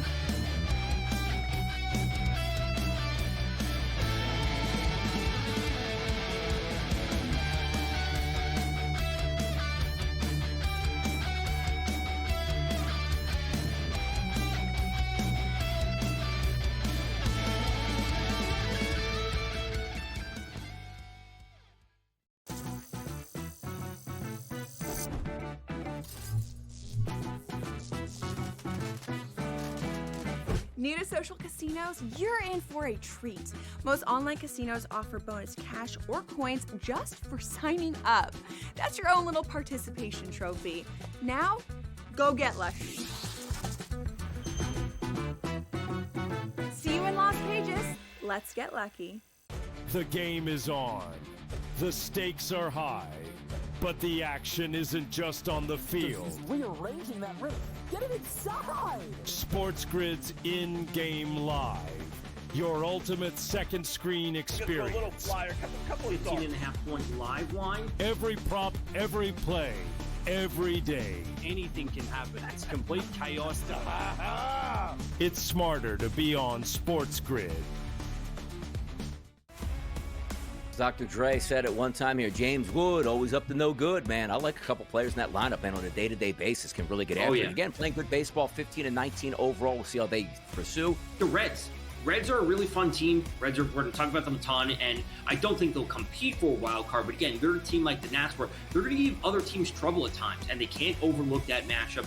Cubs win the division, as we all expected. Pro Baseball Today, only on SportsGrid.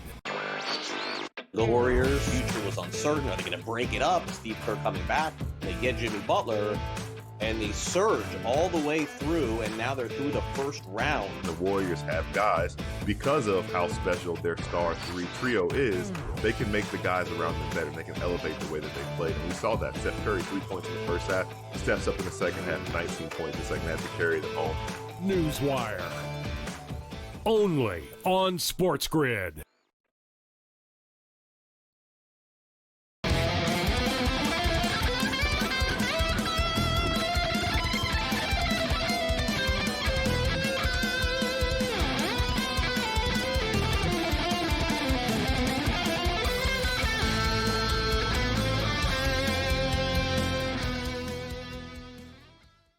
Darnell Nurse with a dagger. Darnell Nurse with a dart. Darnell Nurse with a goal. The Edmonton Oilers have taken a 3-1 lead on the Las Vegas Golden Knights. And it really is amazing. We were talking about it earlier. We're talking about it all night, but they were plus 180. All right, that's as high as it got when they were down 1-0. So it got up to plus 180. But they've won 5 games in a row, guys. And in 4 to 5 games, they were scored on first coming into tonight, and they got scored on again first tonight. So in the 5 of the last 6 games, the Oilers have been scored on first. They won anyways. And they were trailing in the other one that they scored first. So they took the lead, but they were trailing after.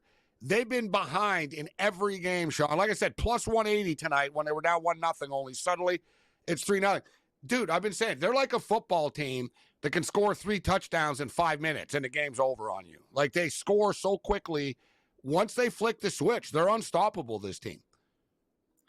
Again, why are we shocked at this? It's won 50 games, or whatever they won, 49, whatever they are. They didn't do terrible in the playoffs last year, right? I mean, only one team wins it all, but it's like you said, you're losing every game. You still come back. That's the team, like you said. You got a nice future on these guys. That's what you kind of buy into. You're looking for something to jump on. It's a team that could come back and rally and score goals, come from behind, and not give up on itself. I mean, talk about dangerous. Obviously, your line, what did you say? You got a 450, 480 for them to win the cup? Oh, God, we just mushed it. Now Vegas just scored. Just like that. It's 3-2. Yeah, that's all right.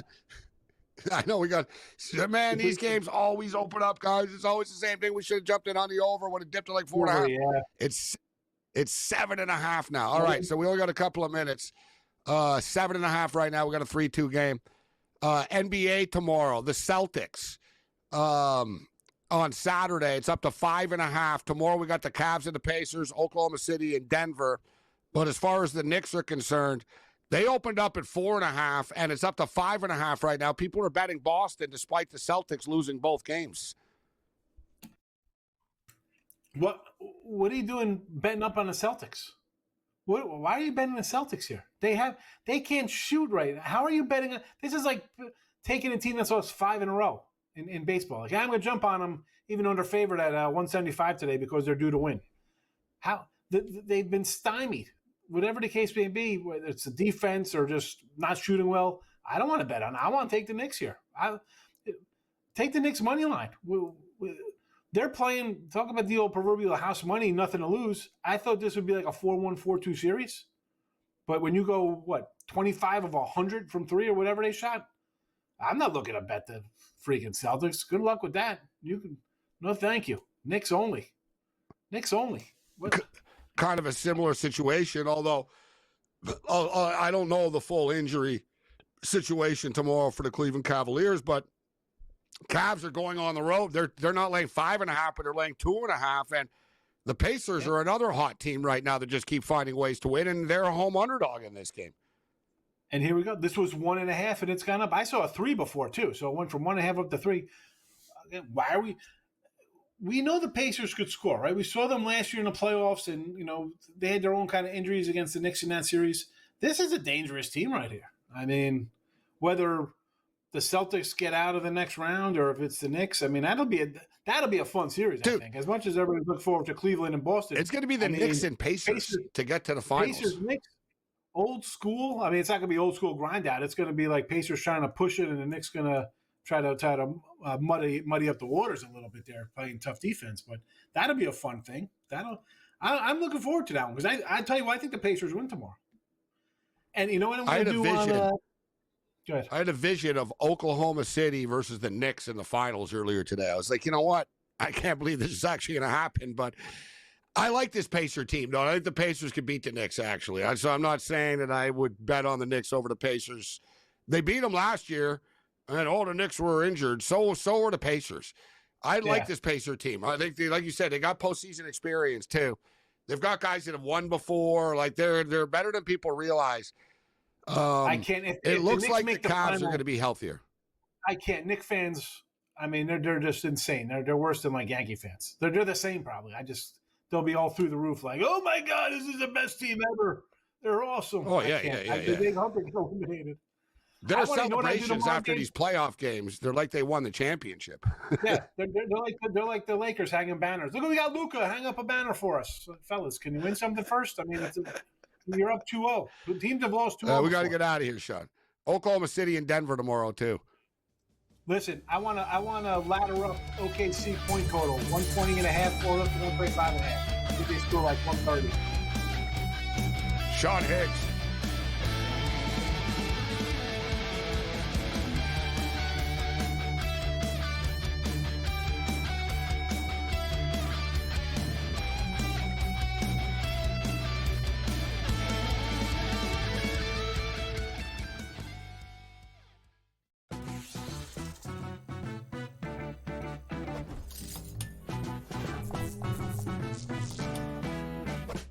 knows how to show love to our everyday heroes. So if you're a first responder, you are in for some perks. Lots of hotels and casino offer big discounts to any first responders who can show valid work or volunteer ID. So treat yourself to a discounted stay. You deserve it. See you in Las Vegas. Let's get lucky. The Warriors' future was uncertain. Are they going to break it up? Steve Kerr coming back. They get Jimmy Butler, and they surge all the way through, and now they're through the first round. The Warriors have guys, because of how special their star three trio is, they can make the guys around them better. They can elevate the way that they play. And we saw that. Steph Curry, 3 points in the first half, steps up in the second half, 19 points in the second half to carry them home. Newswire. Only on SportsGrid. Under him was Sharon Moore, who also participated in the cheating scandal with Connor Stallions. So you know what happens to him? He doesn't lose his job. He doesn't get a 10-year show cause. He gets to keep his job, and they go, we're just going to suspend you for 2 games next season. Now, all of a sudden, they're coming out with everything that we knew to be pretty much true when it was happening. Yeah, they were cheating. It was like Belichick and the videotapes, right? The early line. Only on SportsGrid. The game is on. The stakes are high. But the action isn't just on the field. He's rearranging that roof. Get it inside! SportsGrid's in-game live. Your ultimate second screen experience. Just a little flyer, couple of 15.5 point live line. Every prop, every play, every day. Anything can happen. That's complete chaos. It's smarter to be on SportsGrid.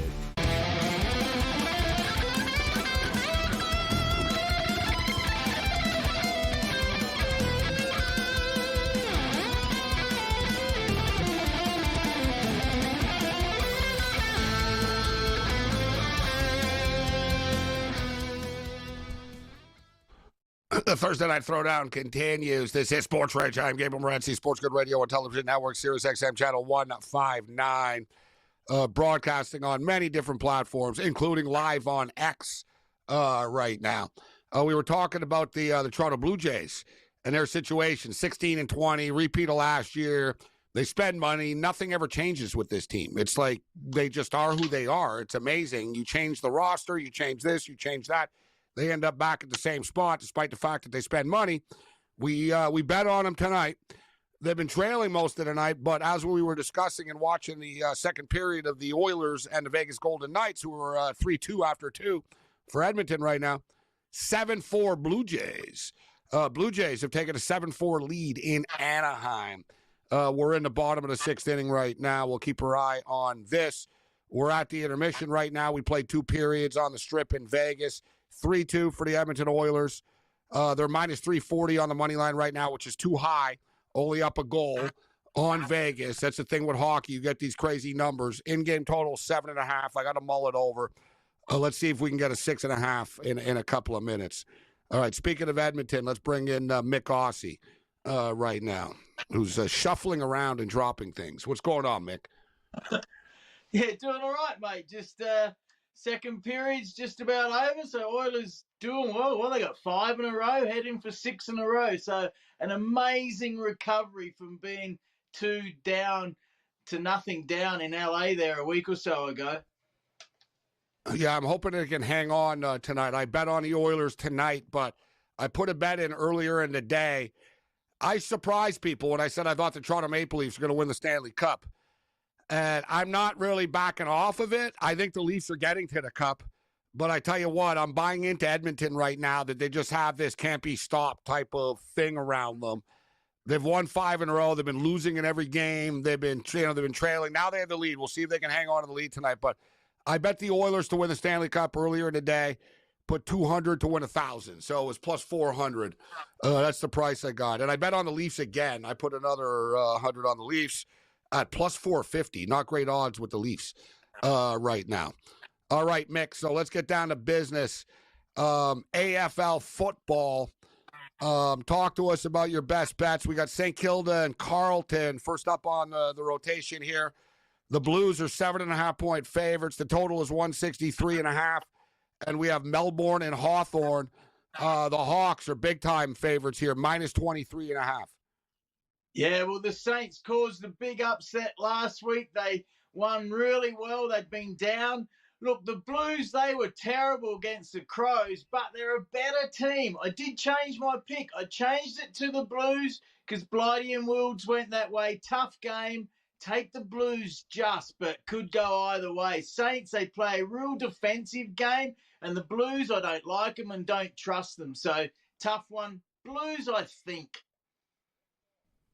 Hawthorne 6-2 on the season, Mick, sitting in third place. So a strong start to the year for Hawthorne. They got the Melbourne Demons tonight, and Melbourne getting 23.5 points, Mick. Quite a pretty big point spread here. Melbourne just 3-6 on the season. Who do you like in this game? Yeah, look, the D's have been average. They did beat your Eagles over there in Perth, but that's not saying much. Oliver's back from his trouble, his mental illness and whatever. He's a star, but he's been down. Look, I think the Hawthorn Hawks, that's Cam's team, I think they'll win and probably win well. They're going along very nicely. They've really done a rapid rebuild. Very good coach, great history. Hawks, they're young and they're a bit smarty pants, but Hawks, very good, probably cover. One of the surprises, Mick, I don't know, like how surprised you are about this, that Sydney is struggling like they are. They are favorites in this game, but Sydney just 3-5 through 8 games on the season, Mick, and they're laying 8.5 points against the Essendon Bombers. 172.5 is the total. What do you think about that one? Yeah, look, the Swans, they got smashed in the grand final. They've had quite a few injuries early on this season. They're starting to get some players back. Warner played really well last week. He's a star. Bombers are average, mate. They got one really good player, Merritt in the middle. McGrath, the Canadians, okay. But no, I think the Swans will get that done just because Bombers are a very average team. So look for the Swans to come good, but they've let me down so far this year as well. Gold Coast. I'm not used to seeing Gold Coast at sort of the top of the standings. 5-2 after 7 games. Good start for Gold Coast. They take on the Western Bulldogs. This is a competitive one, Mick. Money line minus 122. Point spread 2.5 here. What do you think about Gold Coast and Western? Yeah, toughest game of the round. It's actually played in Darwin, right up the very top of Australia. Gold Coast have a good record up there because it's very hot and humid. I played up there years ago. It's crazy, but it's great fun. Bulldogs are on fire. But Bailey Dale, he might have to watch and take his mates when he leaves the hotel room up there because a bit of trouble this week. I think the Dogs just, but like I said, toughest game of the round. Suns were disappointing against Brisbane last week, but both teams are going along nicely. Doggies, I think. Toughest game, like I said. Adelaide Crows, mixed Adelaide Crows, are 14.5 point favorites against the Power. And they should play Public Enemy at this game, Mick. Fight the Power. It's a perfect, you're playing the Power here. It's a perfect song for the game. So you got a rivalry game here, 14.5 points. They're only separated by 1 game in the standings here. Adelaide 5-3, Port Adelaide 4-4. Who do you like in this game? Well, you'll love this game. It's the 57th showdown between these two teams, and they're 28 all. Can you believe that? It's always a tough fight because they're arch rivals in Adelaide. They hate each other. Years ago, they had a fight in the bar afterwards on a Sunday night. Look, Power went really bad last week. They've dropped 4 players, and Willie Rioli, who we know from the West Coast Eagles, when he put some Gatorade in his drug test and got banned. He's at Port Adelaide, but he's got anger issues and trouble this week. He threatened Bailey Dale with not to leave the hotel room up in Darwin, so he's having a rest this week just as well. I think the Crows will win and win well, even though it's often close. Crows are on fire. Port Adelaide got smashed last week, made 5 changes, mate. Very unsettled. And the players that came in are not that good. Like the Crows to win, cover, I think, as well. I know Richmond aren't great, Mick, but they're not like West Coast. West Coast are 0-8. The Eagles haven't won a game yet this year. Richmond are 12.5 point favorites. They did beat Gold Coast a couple of weeks ago, so they are capable. at this point spread seems really light, Mick, at 12.5 here. Yeah, look, the Tigers are full of a lot of young kids, and they have surprised many. A lot of people thought they would be right down the bottom. They are near the bottom, but they've had a couple of good wins. I don't dislike the Tigers as much as I used to because there is a lot of new young kids. But your Eagles are just going absolutely terrible, mate. It's really, really sad. Take the Tigers to win there in Melbourne, probably cover. Great parlay material. Minus 200 on the money line, the Richmond Tigers. Trust me. The West Coast Eagles. They haven't won yet this year. Geelong and Great Western Sydney and North Melbourne and Brisbane in the last games of the week. Brisbane are good. Minus 37-1, 36.5-point favorites against the Roos. And the Cats are 16.5-point favorites. Who do you like of those two? Yeah, look, the Lions will win down there in Tasmania against North Melbourne. They're terrible. Lions are reigning premiers. But the other one's a good one. It's in Geelong. Geelong Cats are going very nicely. They beat the Magpies last week in front of 90,000 people. The ending was fantastic. But the Giants have played well, surprisingly, down there in Geelong, and they've won a few games. Look, the Cats might have a bit of a mental letdown after their big win, but no, you don't pick against the Cats at home in Geelong. It's a narrow oval and they play very well there. The Thursday Night Throwdown continues. Bring it.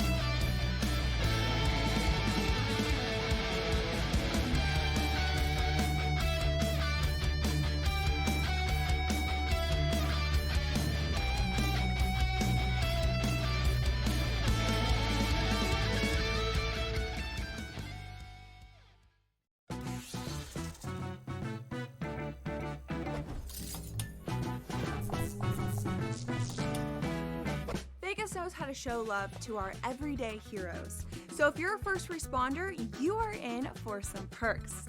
Lots of hotels and casino offer big discounts to any first responders who can show valid work or volunteer ID. So treat yourself to a discounted stay. You deserve it. See you in Las Vegas. Let's get lucky.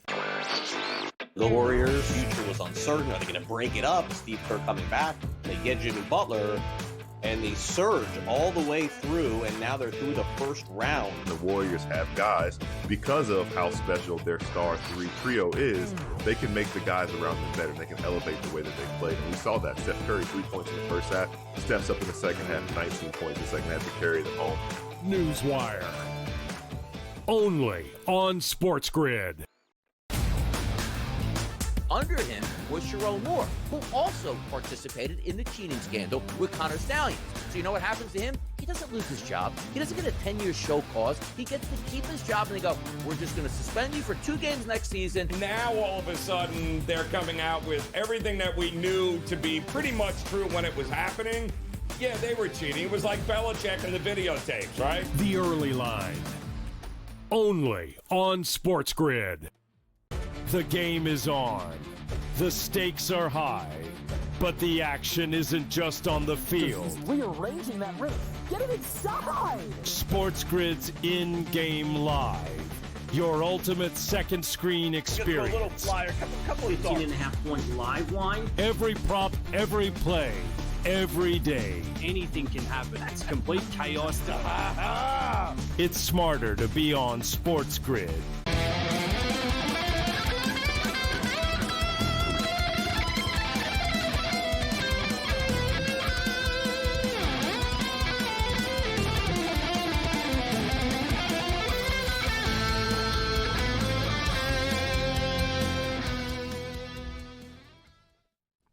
This is SportsRage. I am Morency. All right, we got Mick Aussie for a couple more minutes here. We do cover everything on the program, and including the IPL, the Indian Premier League. Although I got to tell you what, are they playing, considering they are at war with Pakistan right now? But I guess these games are going on. They're still up on the board. Listen, I've been basically betting on Mumbai every week, Mick, and I've been winning. Will Mumbai every week with the Indians. But what are the picks this week with the Super Giants and Bengaluru? Who do you like this week? What are the best bets from your cricket insider who has been very sharp? Yeah, look, you're right. There is trouble there. Some of the airports are closed up in the northwest, so there might be some games delayed with the players not being able to travel. Like the Royal Challengers to beat the Super Giants in the first game. The next game, the Sunrisers and the Knight Riders. Oh, that's a toss of the coin. Sunrisers have been disappointing. Maybe them. I like the Punjab Kings to beat your Mumbai Indians, but I like the Indians because they got Bumrah, the great bowler, playing for them. I think the Gujarat Titans should beat the Delhi Capitals. So that's Jazz's best picks, one of my mates. And as you know, mate, they love it over there. Big money in this IPL. Oh, cricket, Calgary, there was a massive fight last weekend, so trouble down there as well, mate. The guys love it so much, but they get a bit too aggressive here and down in Calgary as well. I got to find a video of that. Maybe we'll make it a best of X. Mick Aussie in the house with us. All right, good stuff, Mick. We'll catch up with you the next week. Go Oilers tonight. Yeah, hope they get it done and win the Stanley Cup for Canada for once. It'd be great. Thanks, man. See you later, eh? There's Mick Aussie in the house. And as I stated, yeah, I'm looking at these games, and we're talking about the games. And then I sort of realized, I'm like, oh, yeah, they're on the brink of a nuclear war over there, actually. Like, they don't play around, these two nations. And listen, there's a lot of stuff that's going on in the world. A lot of people don't follow stuff, but just for the record, they're going at it right now. And they're both nuclear powers. So, like, it could escalate quickly. I think cooler heads will sort of prevail. But keep your eye on these games. Like, this back to our point. I'm like, these games really going to be played? Like, when you're considering there's like, they are at war right now. But the games are still scheduled to be played. It's not a full-out war. It's sort of they're starting smack talk, and there's been a couple of, bombings, and there was an attack. There was an attack in India. They blame like a Pakistani terrorist group. So they're dropping bombs on, the supposed area right now, and it's starting to escalate. So just for the record, keep your eye on that if you're betting on the IPL this weekend. We got Big Card Julio in the house, and Julio likes to bet on everything, including cricket. Listen, Julio, if you can bet it, Julio is going to play it, and we like his style. Seems to me, Julio, you're hooked on women's softball this week. That's what you've been betting on a lot this week. It's a conference tournament week, Gabe, with the Women's College World Series right around the corner. So Michigan a lot beat of Oregon, Big Ten actually. Women's softball taking place. Yeah, the number one seed, Oregon Ducks, got knocked off by the Michigan Wolverines. It's been a good tournament, man, and it's been very successful on the unders. Yeah, there have been a lot of low-scoring games. Just for the record, for people joining us, Julio's in the mountains of Colorado. There's always a little bit of a delay with Julio's responses. So, a lot of stuff to bet on here, Julio. And listen, I know you like to bet on soccer. And I've been talking about it. Some people bet it. So, other people aren't paying attention to it. But the Vancouver Whitecaps, as we know, one of the best stories in soccer right now. One of the hottest teams in a sport. One of the best bets, actually, in all of sports right now. But as far as the future market is concerned, Julio, I came across a couple interesting looks here. So the MLS Cup winner, the Whitecaps are plus 600 right now to win it all. But I like this option Bet365 has up, in which you can bet who's going to win the regular season shield. So you can bet who's going to have the best record in the Eastern Conference, who's going to have the best record in the Western Conference. And Whitecaps have a 6-point edge. They're super hot right now, and I don't think they're going to let up. They don't even have their best player, Ryan Gold, who's coming back soon. Dude, they're right now plus 120 to win the West. And Brian White, their striker, U.S. striker, American player. You should get more love with the U.S. team. Brian White, he's second right now in goals in MLS. He's 11-1 to score the most goals, Julio. And Messi's the favorite. Messi's starting to slide a little bit, right? You can tell he's getting frustrated. Miami aren't quite as good as they were. And he's not the only one that scores on that team either. Suarez does as well. I got some nice futures on this, Julio, I'm going to play. I'm all in on the Whitecaps. Plus 120 to win the West. Plus 600 MLS Cup is sort of a flyer. But I really like the Whitecaps to have the best record in the Western Conference at plus 120. And Brian White to have the most goals, actually, at 11-1. That's a live shot. The guy's a sniper, Julio. All he does is score. I love that bet, Gabe. I'm going to add that to my portfolio, 11-1. And that's a great point you bring up with Messi. I mean, of course, he's going to be overinflated in the MLS market. As the summer approaches, too, you gotta understand with the World Cup qualifiers for Argentina, he's going to be playing in some of those matches. He might take some MLS games off this summer. So I think that's a great bet. 11-1. And let's keep riding the Whitecaps. ATM machine. If they're an ATM machine like the Chicago Fire, over 2.5 goals, keep playing it until the wave runs out. All right, so here it is. I had to click a bunch of pages to find it. You can bet to reach the MLS Cup final. So Eastern Conference winner, Western Conference winner, MLS Cup winner. All right, so here it is, top goal scorer. And so Messi is plus 400 to score the most goals. And great point by Julio. Messi is older. He doesn't play all the time. He could be playing for Argentina. He's only got 4 goals, too, and he's the favorite at plus 400. Arango with the Earthquakes. The Quakes has 7 goals, plus 700.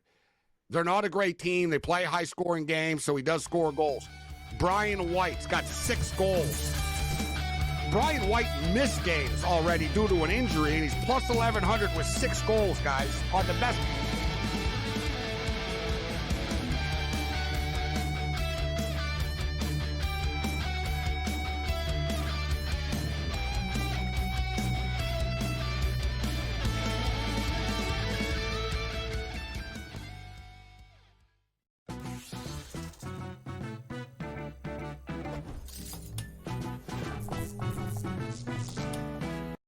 Vegas knows how to show love to our everyday heroes. So if you're a first responder, you are in for some perks. Lots of hotels and casino offer big discounts to any first responders who can show valid work or volunteer ID. So treat yourself to a discounted stay. You deserve it. See you in Las Vegas. Let's get lucky.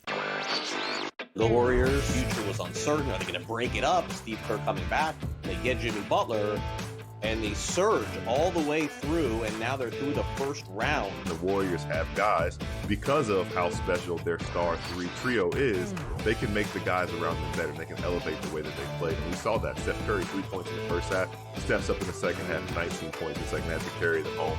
Newswire. Only on SportsGrid. Under him was Sharon Moore, who also participated in the cheating scandal with Connor Stallions. So you know what happens to him? He doesn't lose his job. He doesn't get a 10-year show cause. He gets to keep his job, and they go, we're just going to suspend you for 2 games next season. Now, all of a sudden, they're coming out with everything that we knew to be pretty much true when it was happening. Yeah, they were cheating. It was like Belichick and the videotapes, right? The early line. Only on SportsGrid. The game is on. The stakes are high. But the action isn't just on the field. He's rearranging that roof. Get it inside! SportsGrid's in-game live. Your ultimate second screen experience. Just a little flyer, couple of 15.5 point live line. Every prop, every play, every day. Anything can happen. That's complete chaos. It's smarter to be on SportsGrid.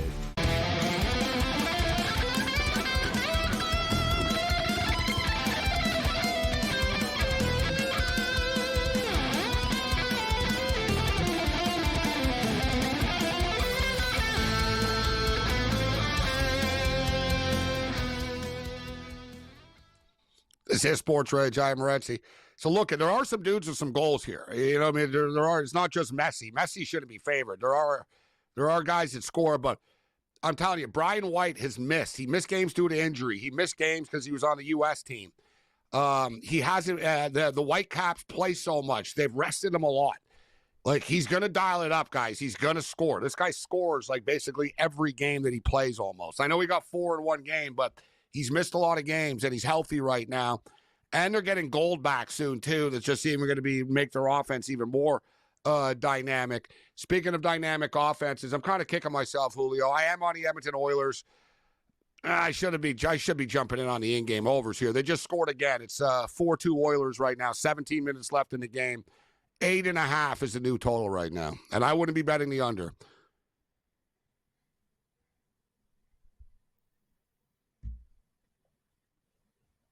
Oh, there's no delay. I think we've actually lost Julio. Oh no, I'm here. Time. My apologies, Gabe. All right, we've got you back, there, Gabe. 8. I've been so bad with unders in the Stanley Cup playoffs this year. I mean, I had the Vegas game where it went over in the final half a second of the game, so it hasn't treated me well like softball has. I was saying earlier, I jumped in on the Oilers earlier today at plus 400 to win the Stanley Cup, thinking, you know what, if they win this game tonight, it's going to drop even more. Plus 330 right now, guys, in game. The Oilers have dropped to plus 330 to win the Cup. The Stars are now the favorites at plus 320. Oilers plus 330. Canes plus 400. Leafs plus 450 now. All right, Julio, what do you got for us? What are your best bets this weekend? All right, Manchester City to keep a clean sheet against Southampton. Southampton got relegated weeks ago from the English Premier League. So I like Manchester City to mop the floor against Southampton this weekend. It started at 8.5. It's now 10.5 runs in Sacramento for the standard overs. Give me over 10.5 runs. Yankees and the Sacramento Athletics. West Ham 3-1 against Manchester United. Manchester United just got done playing a Europa League match today. They're in the Europa League final, so I like West Ham 3-1 on the upset this weekend. And under 7.5 wins, Gabe, my first college football future on SportsRage. North Carolina Tar Heels under 7.5 wins. I'm looking for under 6.5 on the alt at plus money, but under 7.5 right now for the Tar Heels under. Looking to fade Bill Belichick. And in his debut, looking at their schedule, they play TCU in the opener. That's going to be a tough football game for them. Not unwinnable, but I would say TCU. They get UNC against Charlotte, winnable. Richmond at UNC, winnable. UCF will be a problem at UCF. They host Clemson. They go to California. They host Virginia. They go to Syracuse. They host Stanford.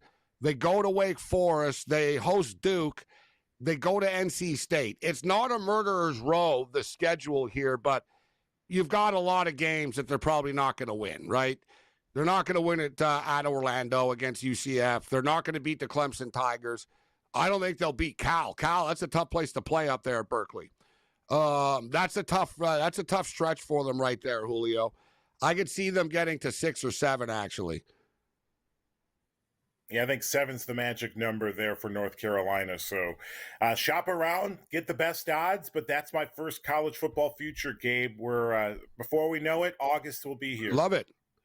Yeah, no, I like your style. I'm looking at the Atlanta Falcons over 7.5 already right now that the NFL win totals are out everywhere after the draft. Dear God. I was going to bet the over 8.5, and I didn't. I was like, give me a minute. And now there's another goal. And now it's going to be like 9.5. It's over and over and over in this series, man. You don't jump in, it's low scoring, and the next thing you know, boom. You know, Julio, I lost the first period over 1.5 in this game. And here we are now, it's 4-3 with 16 minutes left. In-game total is 9.5. I was going to take it, but, we're talking, we're doing this. I already got bets. I don't like to, just start going click copy, but really left this one on the table here with the Oilers and the over. All right, so we'll catch you on the Friday Night Freak Show. We got a big UFC card in my hometown, actually. I'm not in my hometown anymore, and I haven't been for a long time, but the UFC is in the Belle Province at the Centre Bell in Montreal.